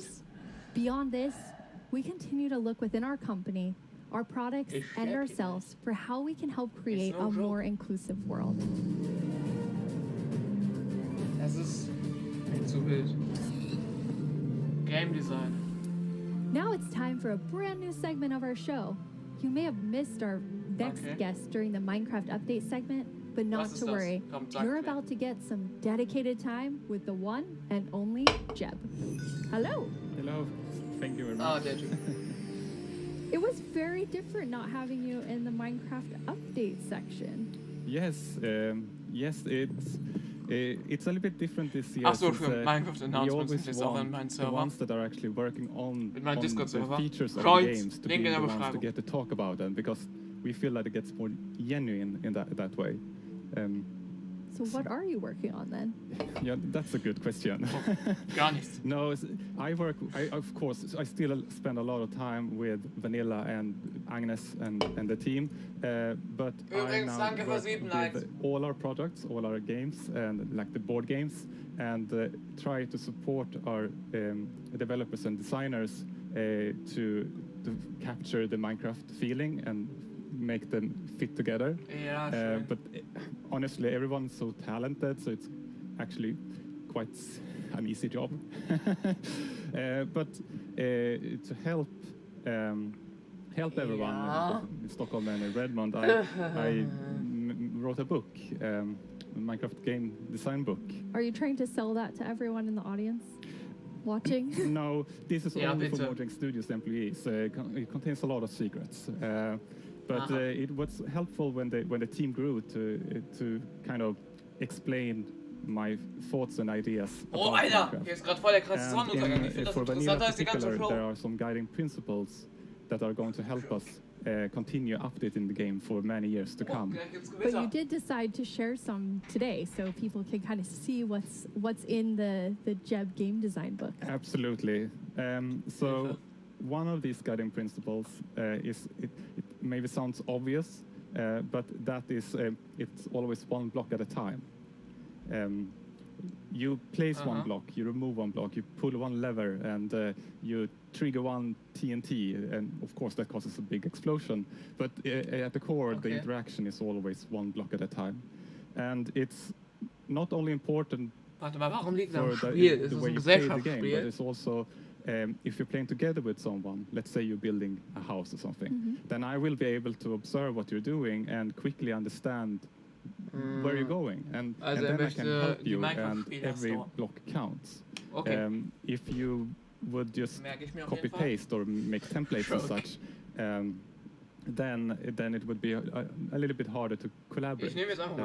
And also Minecraft is a lot about the journey to create a massive castle or whatever.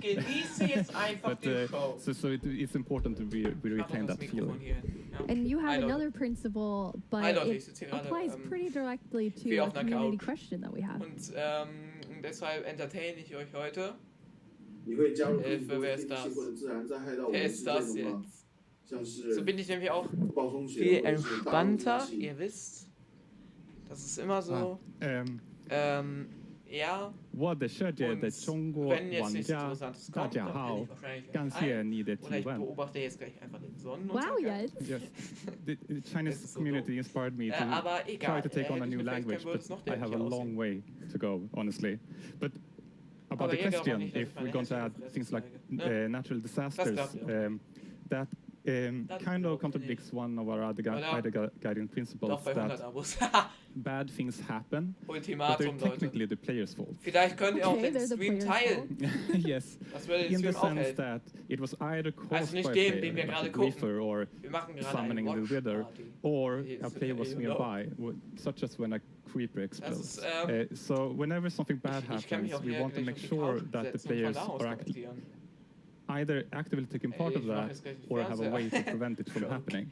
And an earthquake or a tornado would obviously destroy something that you've spent hours building. Well, there's definitely a few I can think of that maybe fall outside of this principle. There are still a few cases like Enderman can grab a block and maybe wreck up some redstone, or you can have an unlucky wolf running into your sheep garden. But there's also the worst thing is of course lightning strikes that can set your whole house on fire.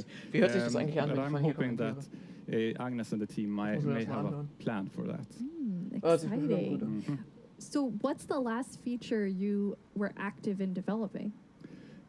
Yes, the last feature I did was das hört sich voll normal an. I thought that was a very important part of the Nether update and wanted to help where I can. So, jetzt sollte es einigermaßen ausgeglichen sein. I don't want to. Since I'm working with so many different projects now, I don't want to do something halfways and then kind of leave it to the team to fix my bugs. So I try to be a little bit hands-off. But recently, I've of course also been working a little bit on making test snapshots. Ich bin dumm. That leads us to another question. Kerzen gezeigt? Hey, I'm Dan TDM, and I would love to know what kind of combat mechanic changes are being made to Minecraft Java Edition. Sorry. Yes, and that's an excellent question. We currently have a problem that on the 2 different editions of the game, there are different combat mechanics or combat systems, and that's bad both for us as designers that have to take both systems into account, but also bad for the community that wants to have the same experience. So the main objective is to reach parity. But I still want to make sure that we make a system that kind of fits with the building, that doesn't distract too much from building, but still gives us this depth that allows us to design interesting behaviors. Also, I want to make sure that it works both within both player versus environment. That means adventuring and players versus player. And I want to make sure that it feels good playing both with mouse and keyboard. And when you're on a controller, you don't get tired by frequently pressing the trigger. And we also want to improve touch, like the touch experience. So it's a lot to do. But you said you weren't working on feature development, but then you are working on combat? Yes, I mean, of course, it's a little bit hard to keep your hand out of the feature cookie jar. Warum ist der da but in this case, I also felt that this was an area where I could help the team so they could focus on doing the content updates. But at some point in the future, I will, of course, dump this on the team. Okay, so exactly what you said you don't want to do. Yes, and they will have to carry it over the finish line. Nice. Now, speaking of combat, we just had a really cool announcement about Alex and Steve coming to Super Smash Brothers. Oh, yeah! Yes, Super Smash Bros! That is so amazing. And just like I said, like my job gets easier because everyone's so talented. And just in this case, Sakurai-san and his team they really understand Minecraft and have made an absolutely amazing Super Smash Brothers fighter. Yeah. And Sakurai has also made a really amazing video for all of us in the community. Achso, ja. Oh. マインクラフトライブをご覧の皆さん、こんにちは。大乱闘スマッシュブラザーズディレクター、空の桜井正宏です。スマブラにマインクラフトのダウンロードコンテンツが導入されます。スティーブやアレックスが参戦することが決定し、マインクラフトライブ前に特別放送をお届けしたのですが、見ていただけたでしょうか。もしまだの方はぜひご覧ください。スマブラであることを忘れるぐらい、マインクラフトのスピンオフとしても相当にすごい踏み込んだ表現を行っています。発売までもう少しだけお時間いただきます。スティーブがマリオと戦う。アレックスがピカチュウと戦う。ゾンビやエンダーマンをアクションゲームで操作できる。リンクやカービィやソニックやロックマンやクラウドやリュウなど有名キャラクターとの共演が楽しめます。そして私も、マインクラフトファンの一人です。マインクラフトライブでの、発表を楽しみにしています。それでは。That was a really big secret to keep. Yes, and it was a really hard secret to keep even in the studio because it was super secret. But it has been so much fun to work on. Yeah, it's amazing to see the community reaction. Yes. Okay, so we're gonna switch gears here. You have a sort of famous saying within the office, which is the world would be a better place if everyone played Minecraft. And why do you think that? Yeah, I suppose the quote has kind of gotten a life of its own. It definitely has. But yes, I think Minecraft unleashes people's creativity and helps them collaborate, but also teaches them things like geometry, languages, and maths. So yes, I do think that the world would be a better place if everyone played Minecraft. But I know that you also are very engaged in der Glow Squid gewinnt im Moment, aber nice. dicht gefolgt von dem Eiselöffler. I feel so privileged to work on Minecraft because of all the amazing things that people do with it, from education and something I'm really passionate about is Block by Block, which is our partnership with UN Habitat, and it's really helping people reimagine their public space and then have it built.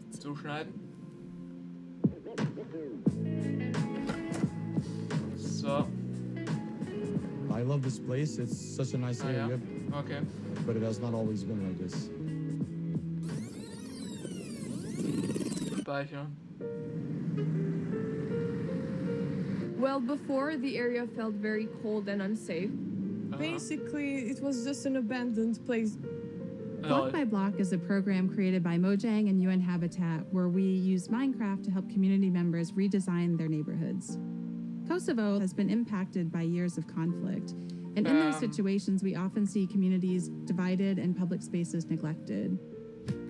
It was a really cool project because even the little kids like me could help out with make the city a better place. They got to use Minecraft to sketch and try different solutions about how the space could be improved. It was very fun because you felt like to be able to help the city while just playing. Ja, Friese, du bist After noch da. that, the ideas were presented to local architects gesehen. and city planners, and later that year, construction started. Veröffentlichen. It's been 5 years since we participated in the program, and the street since then has become more developed and it is now more frequented than before. Ja. Before. It seemed kind of unbelievable that this was made with Minecraft.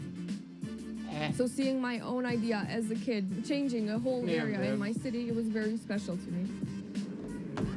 It's unbelievable that we were able to make reality what was once der Schuh hat mich on a geschlagen. computer screen. Finally, decision makers have changed their perspective because maybe they realize that we can make a change. In a democracy, you want the people who live in that community to be asked about what's going to happen in that community. So this is a perfect example. The community was asked, the community decided, the community designed, and the community is using it. I'm probably gonna be like really happy and be like, hey friends, I made this. I walk here almost every day, and every time I see it and I see a lot of people spending time here, it's a very gratifying feeling. I just hope it will become real as soon as possible. So the reaction of the community was great, and to me it was a great feeling which I'll never forget. I came up with a skate park idea and some trees surrounding the park. It is possible to change the world and make your dreams come true. Ja. It felt like I was being heard, and being heard and listened to is one of the best feelings that you can feel.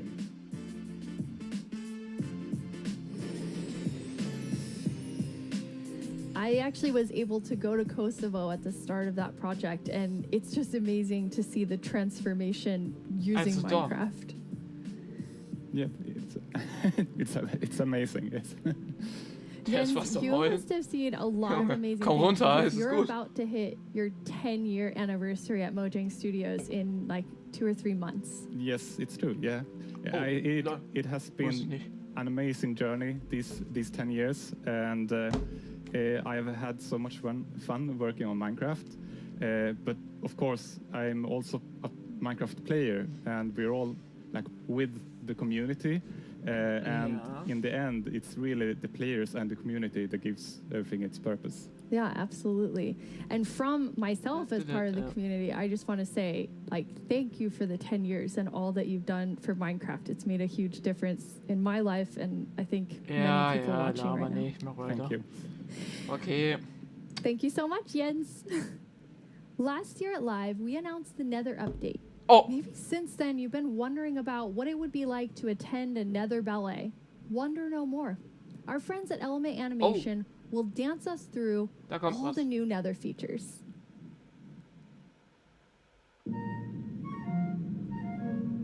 Was zur Hölle?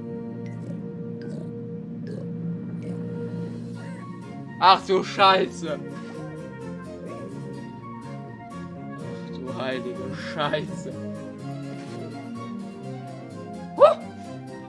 Was haben die denn wieder gesmoked?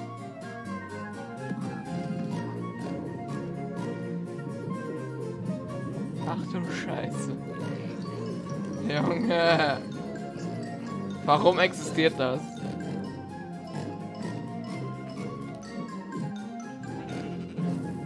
Warum ist das scharf? Ach Junge, was ist das?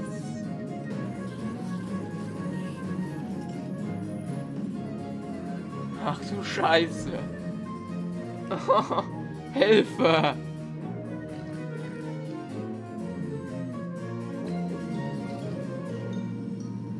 Heilige Scheiße.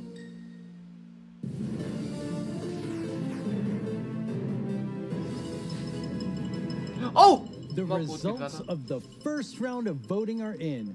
The round which determined which mob's dreams would be dashed, with no hope of making it into the final round. And it was intense. But sadly, let's all say a fond farewell to the poor Moo Bloom. Yeah. Then forget it ever existed, because it's time to vote again. We are now down to the Isolager and the Glow Squid. And in the first round, they were quite close. I'm quite interested to see where the voters of the Moo Bloom will go. If you missed the first round of voting, make sure you get in on this one. It determines which one of these two makes it into Minecraft. I know who I'll be voting for. The final voting poll is live now. This is your chance to have a say in what goes into Minecraft. So don't leave yourself out. Log into Twitter and go vote. Voten gehen. Das wird interessant. Hello, I'm Quinn, head of the Marketplace Partner Program, and I'm joined by two of my favorite people. At Minecraft. So. Hi, I'm Fanny. I'm a developer on the Creator Systems team, and what we do is create tools for our creator community. And some of them are very visible, So, and jetzt gucke ich mal. Wo ist der Mob? Some others are more behind the scenes, and that help our creators make content that is more efficient and reliable, like the schedule command that is coming out soon. Yep. I'm Jason. I'm a developer in the engine team, and we've been responsible for a lot of the modding type capabilities that have come to Bedrock over the last couple of years. That's super cool. So your teams help make creative tools for all of our incredible marketplace partners all around the world to help make content for you.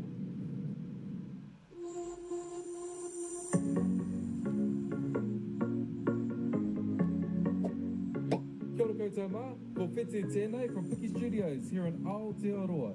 A team of 3 making content for the marketplace and Minecraft Education Edition. At Minecraft, wo ist es denn?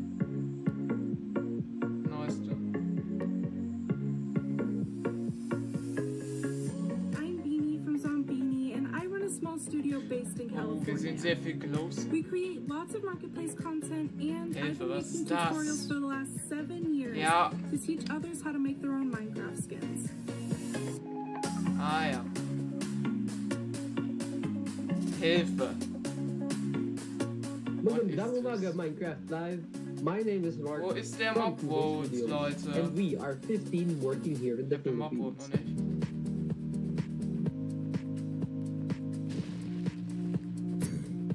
Ich habe das Gefühl, der Azalea gewinnt gerade. Hi, I'm Tian from Evergreen Games, and we are 38 people working here in England.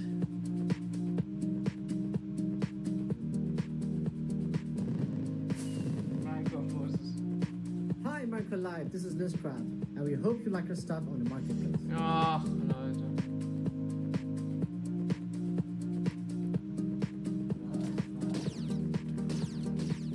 Hey everyone, I cannot believe I'm part of Minecraft Live this year.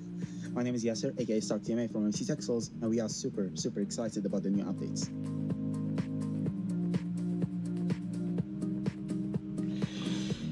Hilfe. Minecraft Live.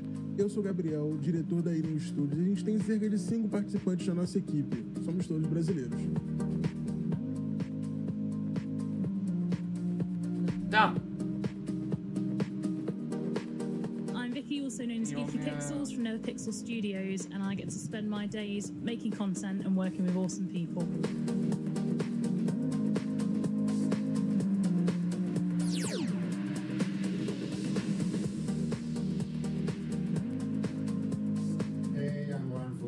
And we are 20 people working here in Israel. Shalom.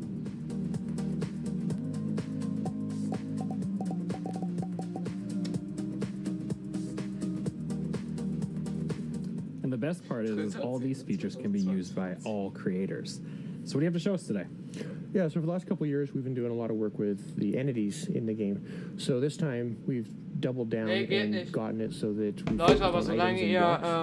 So as part of that, I made a custom crop to kind of show off a lot of the capabilities. So over the summer, everyone in Mojang Studios was given tomato seeds to try and grow a tomato plant at home. Tomaten? So I thought that was kind of perfect inspiration to go make a crop. So you can interact. Gibt's die jetzt wirklich? Place the seeds, use the crops. See, they're kind of growing. We got a couple of them getting to the flower stage. Das wäre nämlich cool, wenn that I es can actually go pick.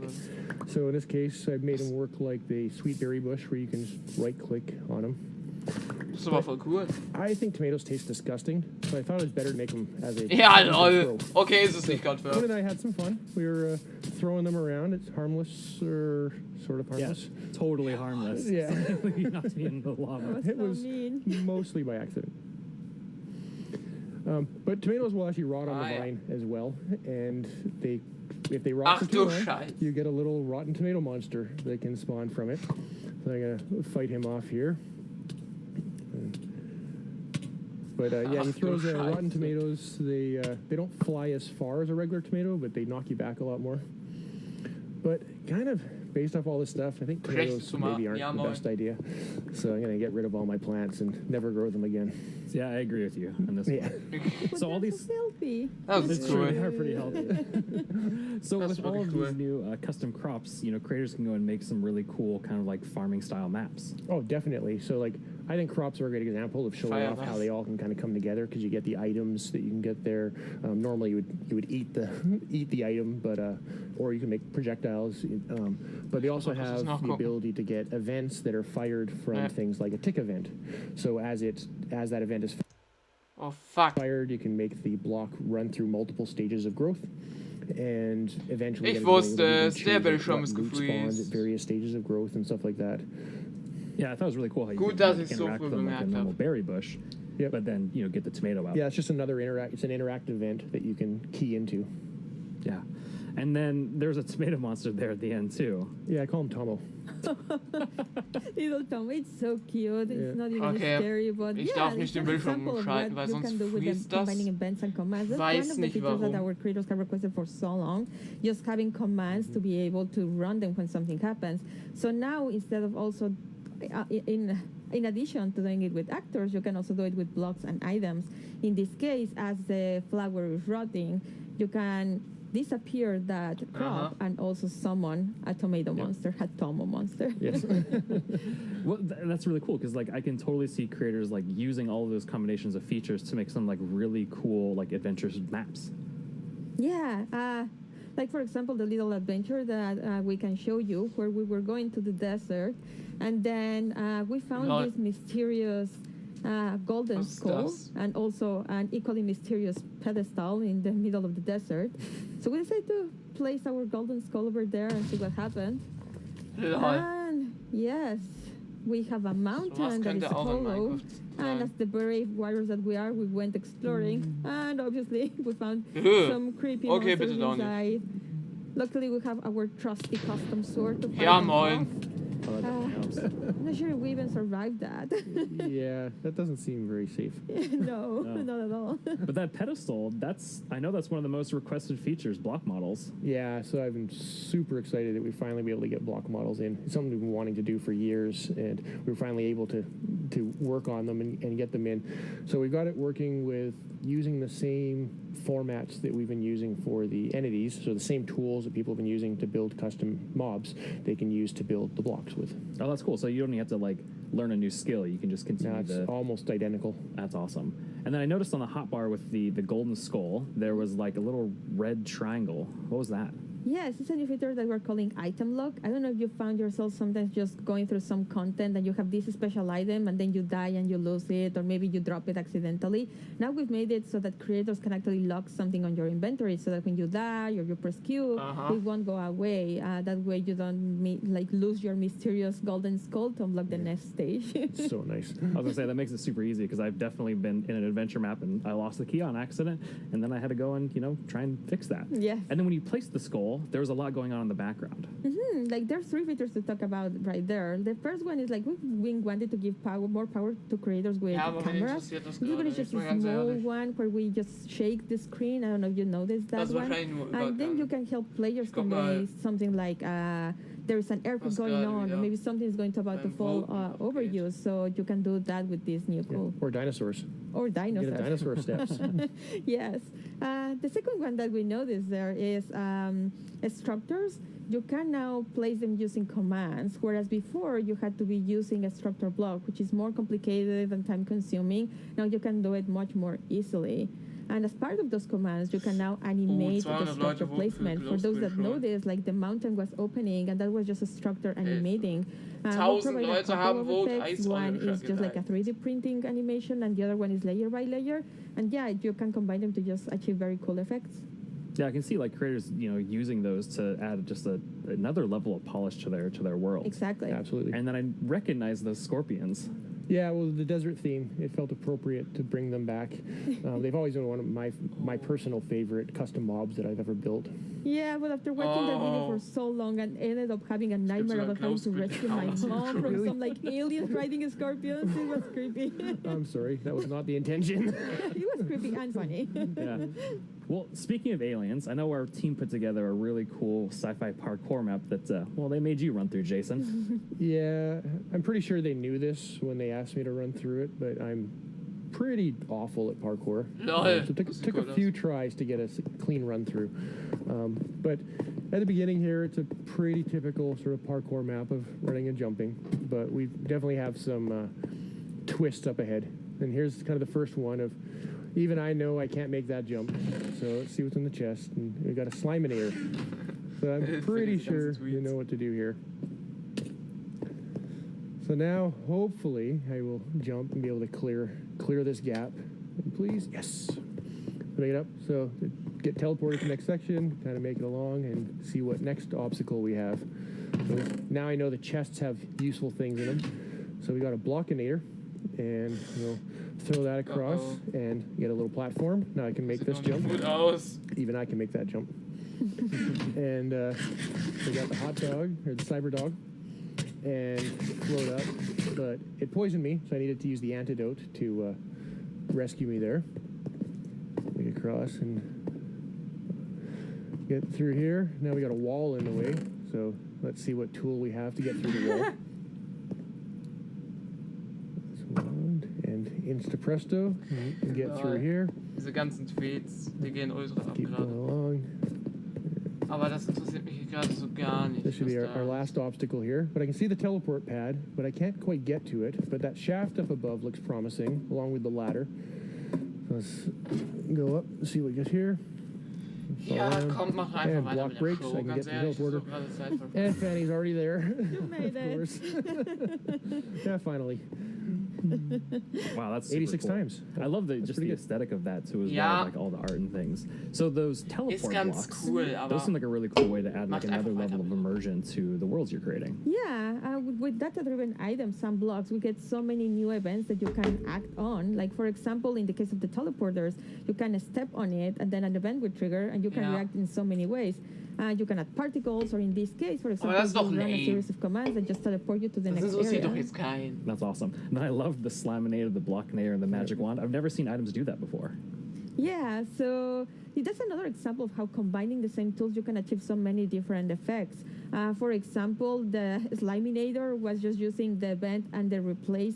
Sorry, Kann mir mal jemand den Chat schreiben, wen das interessiert von den zwei Personen, die noch Then the geblieben next sind, one, weil es so we have langweilig the ist. wand, and that one is just replacing blocks with air. And then we also had the Blockinator, which allowed you to walk by placing some blocks, replacing air with blocks. So just by combining events and the same command in different ways, you achieve so many cool effects. Yeah, so it's just small little simple things you can combine in lots of different ways and get a wide variety of results. And even that Blockinator allowed you to make that jump. Yes. And then I also saw that there was messing with mob effects too as well. Yeah, so we've had an example of custom food in there, but in addition to just satisfying hunger like a food normally does, you can add and remove mob effects. So we had the cyber dog that gave 3 effects: the levitation, nausea, and poison. And then we had the antidote that would actually only remove 2 of them. So unlike a bucket of milk that removes all mob effects, you can make things that remove very specific things. Yeah. And it seemed like you got, after you use that, or after you use the magic wand to get to that wall, it seemed like you were stuck, but there was something else that was going on there. Oh yeah, so there is the block that was in my way. So we made it so that another one of these events, similar to the on step on, is we also have an on fall on. So in this case, it was just an on fall on, and you can set what distance you want the event to trigger. So you have to fall at least 10 blocks or something like that. And when you land on it, we then break the block, similar to what like the tomato plant and other things that we saw earlier. Yeah, and it seemed like it took you quite a few tries to make it through, but Danny was able to do it first try. Yes, unlike others, maybe 6 times. And one new feature that we have is that on broad text, you'll be able to show the names of the players that are of interest at that moment, and also show scores. Like in this case, we were tracking how many times Mayor was Yeah. Well, thank you both for coming on to the stage and talking a little bit about these creator tools and new features that are coming out. And with these new features, there's going to be a pretty amazing new thing coming out later this year for all Minecraft players. Was ist das? Remember, GDL will not be held responsible in the event. Warum haben wir einen Bildschirm-Lag? Ah, nee, doch nicht.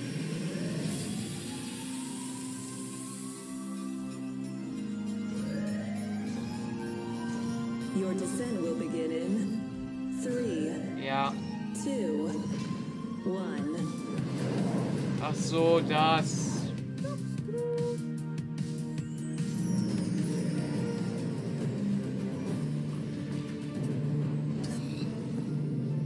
More cave updates! We know you've waited a long time for this update, and if you thought the first set of features for the caves were awesome, it's time for even more awesomeness. Agnes and Nir from the Vanilla Minecraft gameplay team are here to tell us what else is coming to the Caves and the Cliffs update. Hello, welcome. Okay. Hello. Hey. How does it feel? It's so amazing.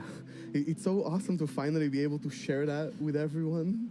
Yes, it feels great, and we have looked a bit at tweets during the break, and we have some more tweets. We have more tweets. Yes. Wireless redstone. Oh yeah. Yes. There will be so many cool things you can build with that, and the warden. It's amazing. It's the old excitement. It's so cool. Nir, you recently joined the Mojang Studios team. Yes, I joined this year, but honestly, I'm not completely sure how that happened, and not just joining Mojang. I'm not really sure how I'm here in Minecraft Live, because like just last year I was home, glued to the stream. I had to know what the next thing is coming to Minecraft, and today it's not only that I get to share that, I got to work on some of those things, so it's fairly incredible. But yeah, I've been developing games for a few years now, and more recently I've actually worked with this non-profit organization called Games for Peace, which is an amazing organization which basically uses games to promote peace. Like he takes kids from areas of conflict all around the world and sits them down to play Minecraft. And sometimes it's kids that don't even share a language, so they can't talk. So Minecraft is the language they share. Minecraft is what helps them connect and get to know each other and creates friendships, right? And it was amazing being part of that. It's so cool. I mean, sometimes I feel like, oh, I know all the amazing things that are happening with Minecraft, and then you described that to Agnes and I, and we both were like, we've never heard that, and it's so cool. It's beautiful. Amazing. Absolutely beautiful. So in this update, you've been really looking at filling out the caves even more. Yes, so there are even more things to show. And in the things we showed so far, it's a lot about like improving the journey underground. But of course, we also want to add like new things to find, like new resources. And one of them are crystals. Ja, Kristalle endlich!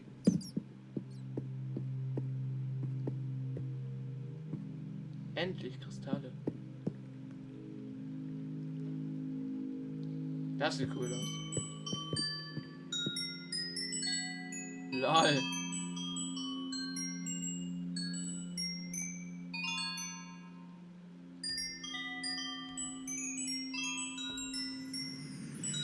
Es gibt jetzt auch eine Live-Kategorie für das Handy. Yes, that the moment you turn the corner and you see that glowing thing, that's so, it's like incredible. The atmosphere in the crystal geode, it's like mystical. Yeah, they're so pretty. And we were thinking a lot about, like, what is the purpose for crystals in Minecraft? And one thing is, like, they should have a use, and we will talk more about one of the usages soon. But the other thing is a lot about just adding a lot to the experience of exploring. And we want them to be quite rare. So when you find them, it's really going to be, like magical, because they're just beautiful. And, you know, when you walk on the crystals, you hear these sounds. Yeah, it's just, we talked before about the pillar of underground of Marvel. I feel they're just the perfect feature for that sort of pillar, right? But you can't just take them with you. Right, so you can break the crystal plant we saw in the video, but they actually grow from a very special block. And that block is unobtainable. It's sort of like you think about spawners, right? You cannot just take it and put it in your base. It makes you go and build farms all around your world. And that also encourages you to create tunnels between them and find out ways of transferring those items from place to place. And I just love those sort of features that really encourage other gameplay in the game. As an explorer myself, I'm very excited about finding all of these. And you mentioned a usefulness to them. Oh, yeah. Yes. So, from those crystal plants, you get crystal shards items, and you can actually use them to craft a telescope. Telescope?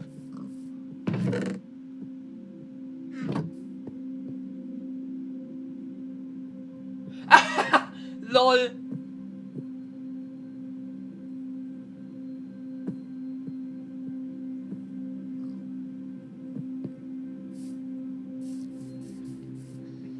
That is amazing. Okay. It's such a useful item.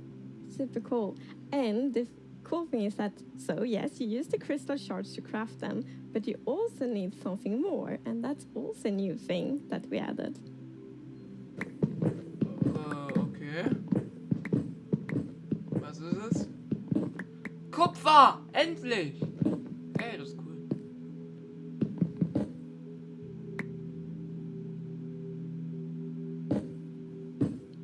Endlich haben wir auch mal Kupfer. It's copper! Lol. That's amazing. Yes, it's new ore. And you saw the copper ore in the video. And a very interesting thing with the copper ore is that it generates in a different way. So normal ores often generate like an ore blob. Das ist voll interessant. Copper is different. Aber so jetzt mal, imagine that you are out cool. mining and you see copper ore. So you're like, okay, I'm gonna mine the copper. Ich finde das voll nice. Stone. It's like, they look a bit different. So you continue to mine, and then you find another copper ore, nice. and you probably go like, okay, I think I found a copper vein. So we're actually adding ore veins to Minecraft. Oh, endlich. Like, they really add so much to mining. It gets so interesting because it's kind of like following a trace when you mine. And they tie so well to the pillar we have about adding strategy to mining. Yeah. That's cool. That's amazing. And you've personally wanted copper in the game since you maybe before you started? Yeah, you mentioned it once or twice. Well, yeah, that's a good idea. But yes, so I think I got inspired by the pretty copper roofs in Stockholm, and they are all green because we have so many like old buildings here, and we've actually added that mechanic to Minecraft as well. So you know, if you place a copper block, it will first be orange, but after a while, a pretty long time, it will turn green, and it's something. I think it's so cool because it actually adds history to Minecraft.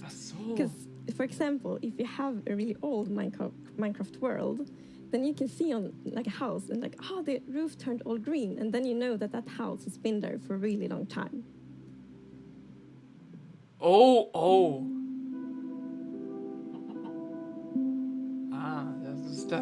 Das ist brillant eigentlich. Das sieht auch voll cool aus dann. Da muss man nicht immer Prismarin benutzen. And copper won't only be used for the telescope. You actually have another really cool thing that you'll be able to craft with it. Oh. Yeah. So Jens talked a bit before about these design principles that we have in Minecraft. And one of them is that if something bad happens, the player either caused it or it has a way to sort of avoid it. And one of those exceptions, for example, is lightning striking. Now, some people like to build wooden roofs in Minecraft. Some even build wall roofs. Looking at me. Right. It's not at all like the grandest castle in my realm actually has a roof fully built of wool. Yeah, that's not a good idea. No, but fires. yeah. So to try to help the players with that, we are introducing the lightning rod. Was?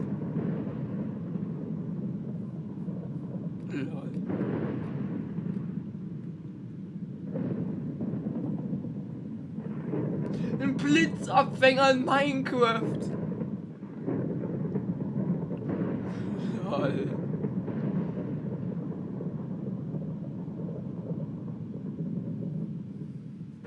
Lol. That is das very ist voll useful cool. for all the wool roofs out there. Das ist ja mal voll cool. Yeah, I think this is a problem that happened to a lot of our players. Even personally, I had this peaceful game that I played with my partner, and it wasn't peaceful. And we went out and we were like looking at animals, collecting a few animals to our base, and we came back and our house was gone.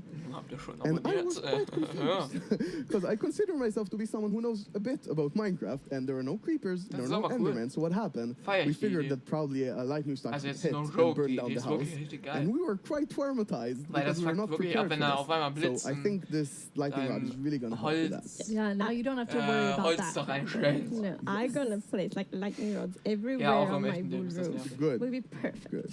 Now, you've introduced a lot of things already, and players already have a lot of trouble with their inventory and the amount of items, but you have an idea for that. Yes. So, as you know, we keep adding new blocks and new items all the time, and that do create a bit of an inventory problem. And we're aware of that, and we have actually been thinking quite a lot how we can solve it, because we want to have like a good gameplay solution, we want it to be balanced. And we actually have an item in this update that will be really helpful, and it's the bundles. Bundles? Beutel!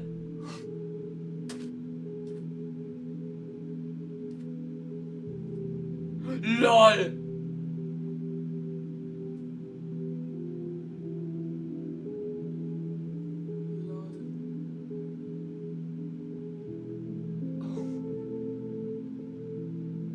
Krass.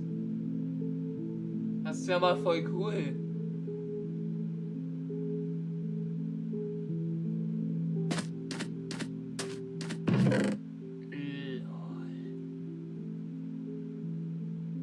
Total genial. Bundles. Yeah, this is awesome. It's such an elegant solution as well, and I love it. I think we spend a lot of time talking about the inventory problem, and I think one of the biggest takeaways there was that this is not actually one problem. It's constructed from a lot of sub-problems. For example, hotbar management is one problem. Getting a lot of blocks for your huge build somewhere, that's like something the shulkers help with. But I think there is a third sub-problems where every time you leave your base to go exploring somewhere, your inventory keeps getting full of junk. Like, this lot just has 2 flowers. This lot has just 1 seed, right? And I think the bundles are really going to help with that problem. Yes. So the thing with the bundle is that you can place many different kinds of items in one bundle. So many different kinds of items in one inventory slot. So for example, I can take those 2 flowers and 1 seed and put them in one bundle. Cool. It's great. And you can kind of use them like presents too.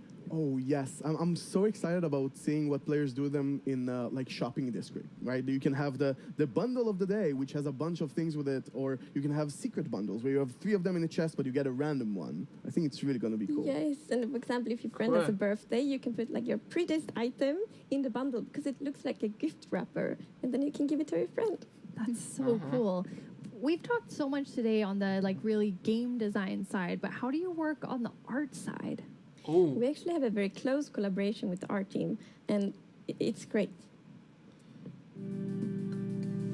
So my job is basically to get an abstract idea and imagine how it would fit into the Minecraft universe and then start sketching it. So once my sketch is finished, I send everything to the 3D artist that it's gonna model it and animate it to make it alive. Welches Programm ist das? My job is to bring sketches to life and make them move in 3D space. To work with a game that has such a special look, it's amazing. It's a challenge, it's fun, it's sometimes frustrating, but it's very rewarding. I love it. I make the pixel art of the blocks, and usually when I create a block texture for a new rock type, it's going to be a lot. Like, I'm going to make 50 iterations of one block because I want to make it right. Every block is like a building block for people's imagination, right? So I try to like put love in each block to make sure that people can create what they want. So I think my favorite thing about the Minecraft look is that it's very unexpected, very unconventional, and that's where like the special comes from. Minecraft in terms of game art is special because it has such a unique look and it's very restricted. It has to be 3D pixel art and we can only work within those boundaries. So we have to like think inside the box but also outside the box. I've been working on this exciting new mob. This new mob will be the cutest predator ever existed in Minecraft. This update is incredible. Like, people have been waiting for this for so long. And we're finally going to do it. I hope that the community is really, really happy about it. I hope they have a lot of new stuff to play with. And I hope that they're excited to see some concepts as well. It's so lovely when you can think about all of the different jobs within game development. I love seeing the artists and developers. And we all, like across the show, there's so many different types of roles that people have. Yeah, and it's really awesome to interact with all those roles and have a lot of a back and forth. We're very open in Mojang and getting ideas from all over the place. And specifically working with the art team is amazing as well. You sort of throw one idea to the hair and he draws something and you're like, oh, what is that one thing in your drawing? I didn't even think about it. And it starts so many awesome ideas going. And we even integrated into our prototype process. And actually, I think until I saw those sketches by the art team, I didn't really understand what archaeology in Minecraft even means. Archaeology? Yes, so we're actually adding a new system called the Archaeology System. Archaeology. In this system, you're basically going to find these excavation sites all throughout your world. And you can make this new tool called the brush. It's going to help you uncover the mysteries of all these dig sites. So you come to one of these ancient structures, and you can sort of use the brush to clear away some of the rubble that may have collapsed in those structures.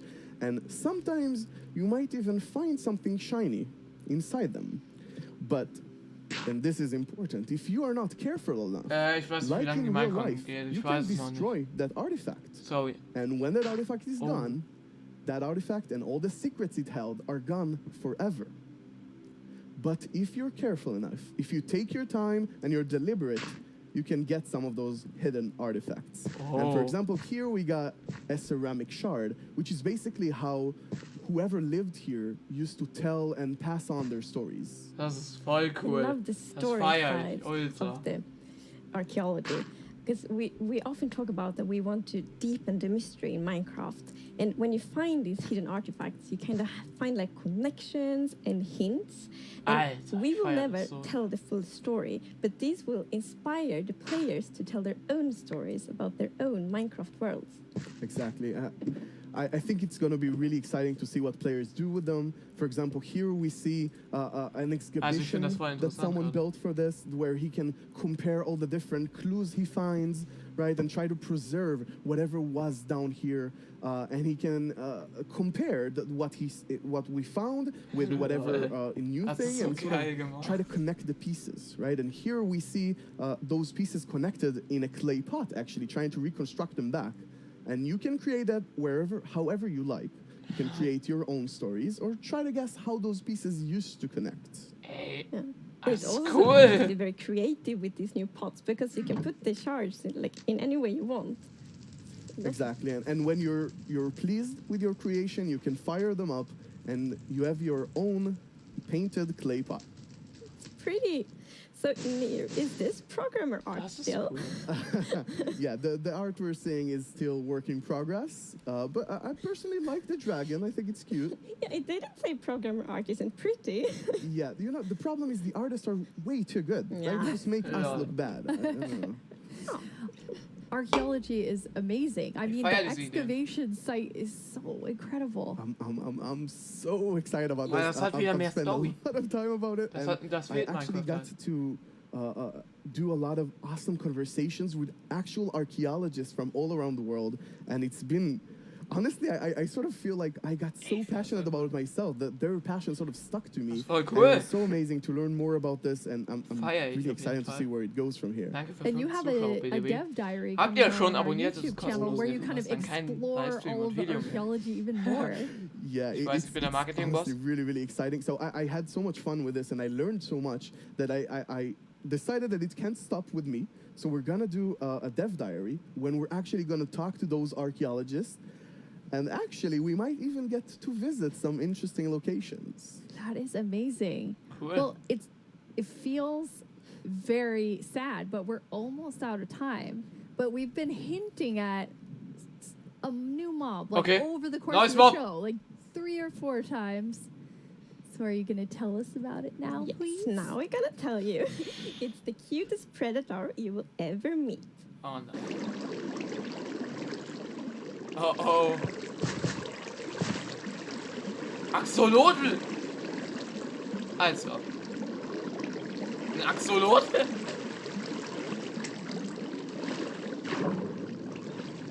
Oh mein Gott! Feier ich!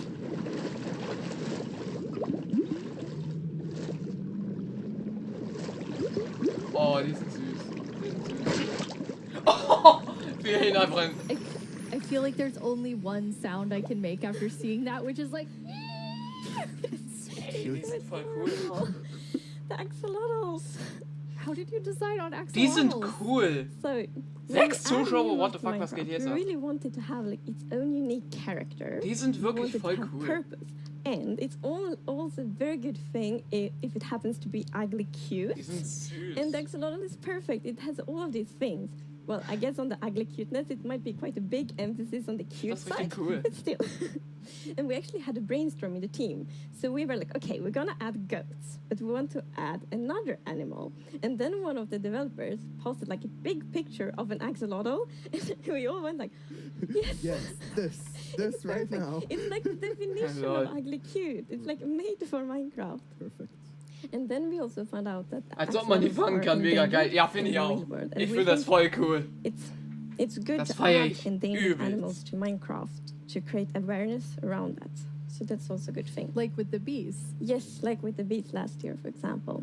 Ich feiere das so. The axolotls. As you Diese saw in the video, sind so they live in the Lush Caves and they really add a lot of life to the Lush Caves.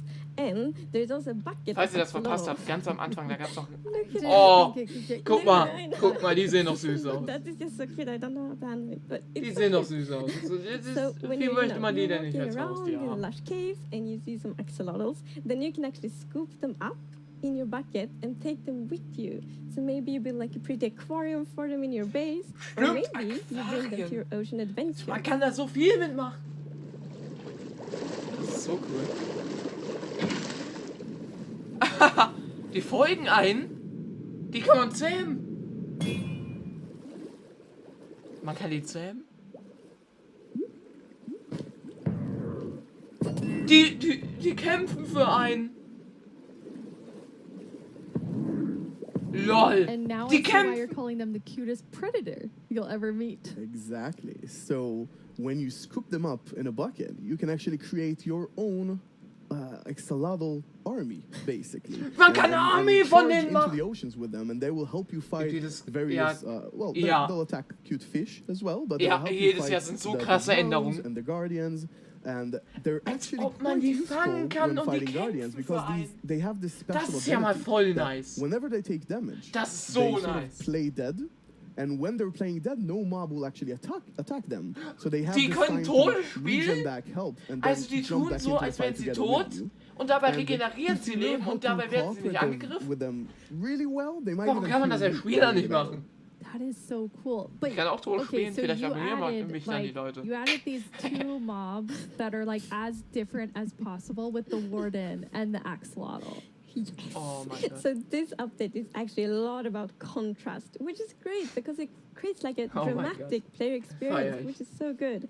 So we're like updating the highest heights of Minecraft with the mountains. Updating, like, ich dachte mir schon beim Nether-Update, boah, das ist voll krass, aber jetzt denke ich mir, holy shit! And also in the caves, like the Lush Caves are very light and welcoming, and then the deep dark is super scary and challenging. I guess we can't forget our little goat in there. It's kind of the in-between. Yeah, we shouldn't forget the goat. I guess it's in between. It is still very cute, but in between. Okay. No one can be as cute as Axolotl. No, I don't think so. Before we tell everyone the winner of the mob vote, let's take a look back at some of the exciting things that we've talked about today. Da, den finde ich auch ultra krass. Das ist so nice. Was ist der Link zur Live-Übertragung? Kann ich in den Chat böllern?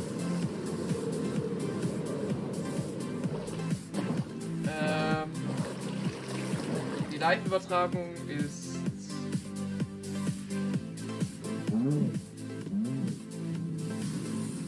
Ich muss sie kurz finden, die haben hier so viele hochgeladen.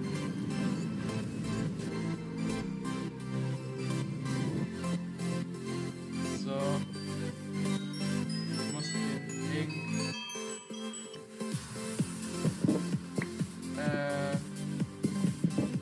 Ja, hier ist die Live-Übertragung. Ich sende gerade den Link rein. Weil ich gerade das nicht vom PC aus machen kann.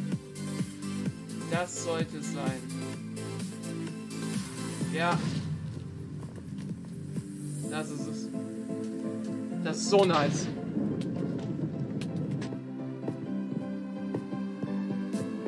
Ich liebe dieses Update.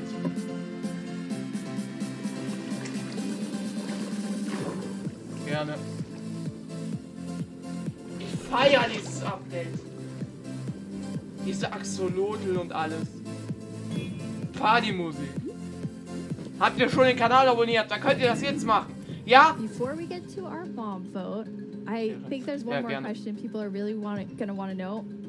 When are we gonna get the caves and the cliffs update? Oh, wann? That's a good question. So we plan to release it summer 2021. And this actually is really good. As I mentioned in the beginning of the show, we really want to have a lot of time to work together with the community to like gather feedback, see all the great ideas, because the community always have so many good ideas. So it feels good that we now have a lot of time to actually work together. Amazing. And the community decided on a new mob that will enter the game. So, which one of you gets to do the honors? Glow Squid! Jetzt kommt. Tiny Agnes has been a bit mean this year, so I think you should open it, Neil. You should announce the winner. Come. Yes. Can I look first?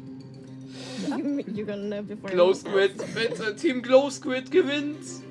It's the Glow Squid. Ja!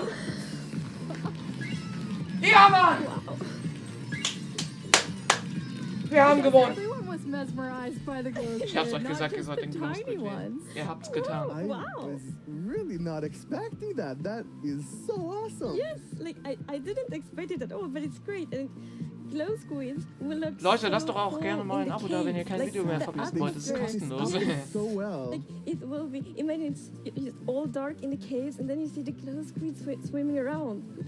Ja, stellt euch das mal vor, wenn es so ultra dunkel ist und man kann da alleine nur. Predators, so I'm not sure. The axolotls might actually attack them. Das wäre so wild. We'll see.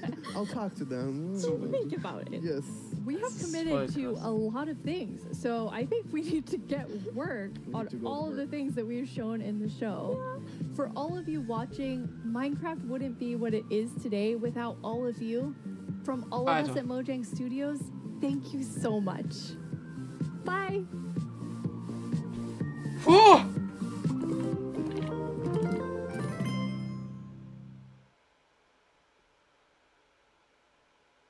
Junge, was war das?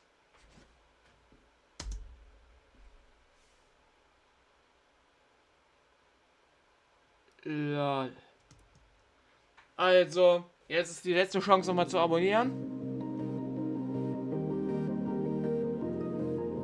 Das war sehr wild. Ich hab's echt gefeiert. Ich finde mit das Beste waren einfach Den Glow Squid.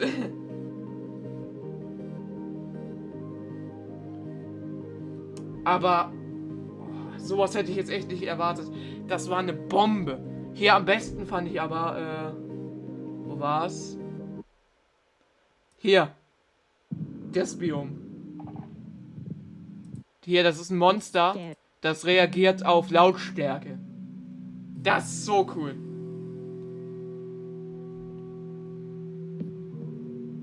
Hier. Das ist so genial. Also es ist wirklich... Ja, war schon geil, auf jeden Fall. Auf jeden. Das war schon richtig geil. Hier. Oh mein Gott. Hilfe.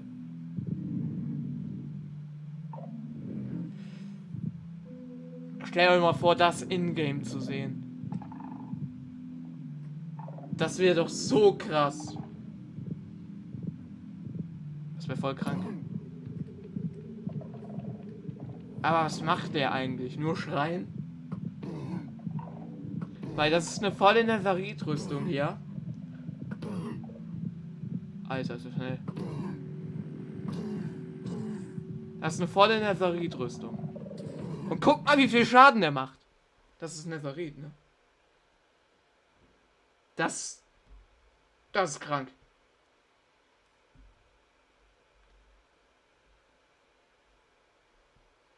Also diese Minecon hat meine Erwartungen einfach gesprengt. Aber richtig. Junge. Also, wie fandet ihr eigentlich die Minecon? Es war erstaunlich, wie viel Trash am Anfang war. Aber guck mal, selbst für Minecraft Dungeons, die haben Nether, das End. Das war schon geil, ne? Ich muss mal zurück switchen gerade.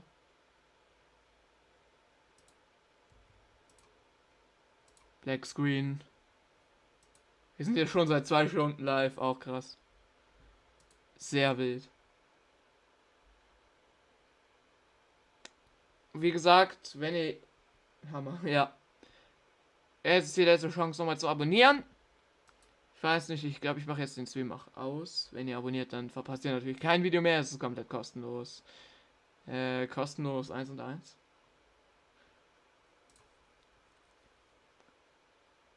Oh. Warum ist die Bitrate denn jetzt doof? Keine Ahnung. Das war so geil. Ich weiß nicht, was ich dazu sagen soll, ne? War richtig wild. Wild, einfach nur. Naja, ich weiß nicht, habe ich den Stream jetzt noch... Du hast im Stream ein Minus-Abo gemacht.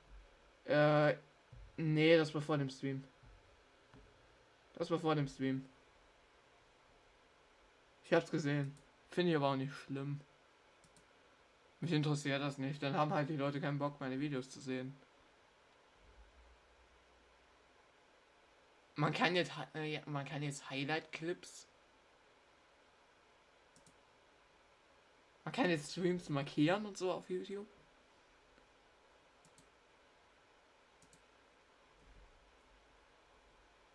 Also. Oder so.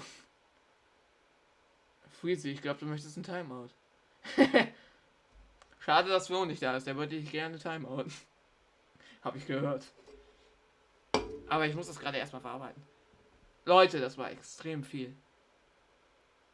Aber ich hätte nicht gedacht, dass die jetzt einfach... Erstens, Steve in Minecraft. Ja, schon länger. Steve in Minecraft kam als erstes. Bye bye. Tschö. Danach kam jetzt das Cave Update. Ich muss es kompensieren. Das ist wild. Wild ist das. Ja. Das war's für dieses Video. Ja moin. Das war's für diesen Stream. Danke, dass ihr zugesehen habt. Vielleicht bin ich nochmal bei frühsten im Livestream. Ich weiß es aber noch nicht. Und tschüss, Leute. Ciao. Tschüss. Abonniert jetzt. Und ciao. Ich mache oft Bad Wars Content und so. Also es lohnt sich zu abonnieren. Ne?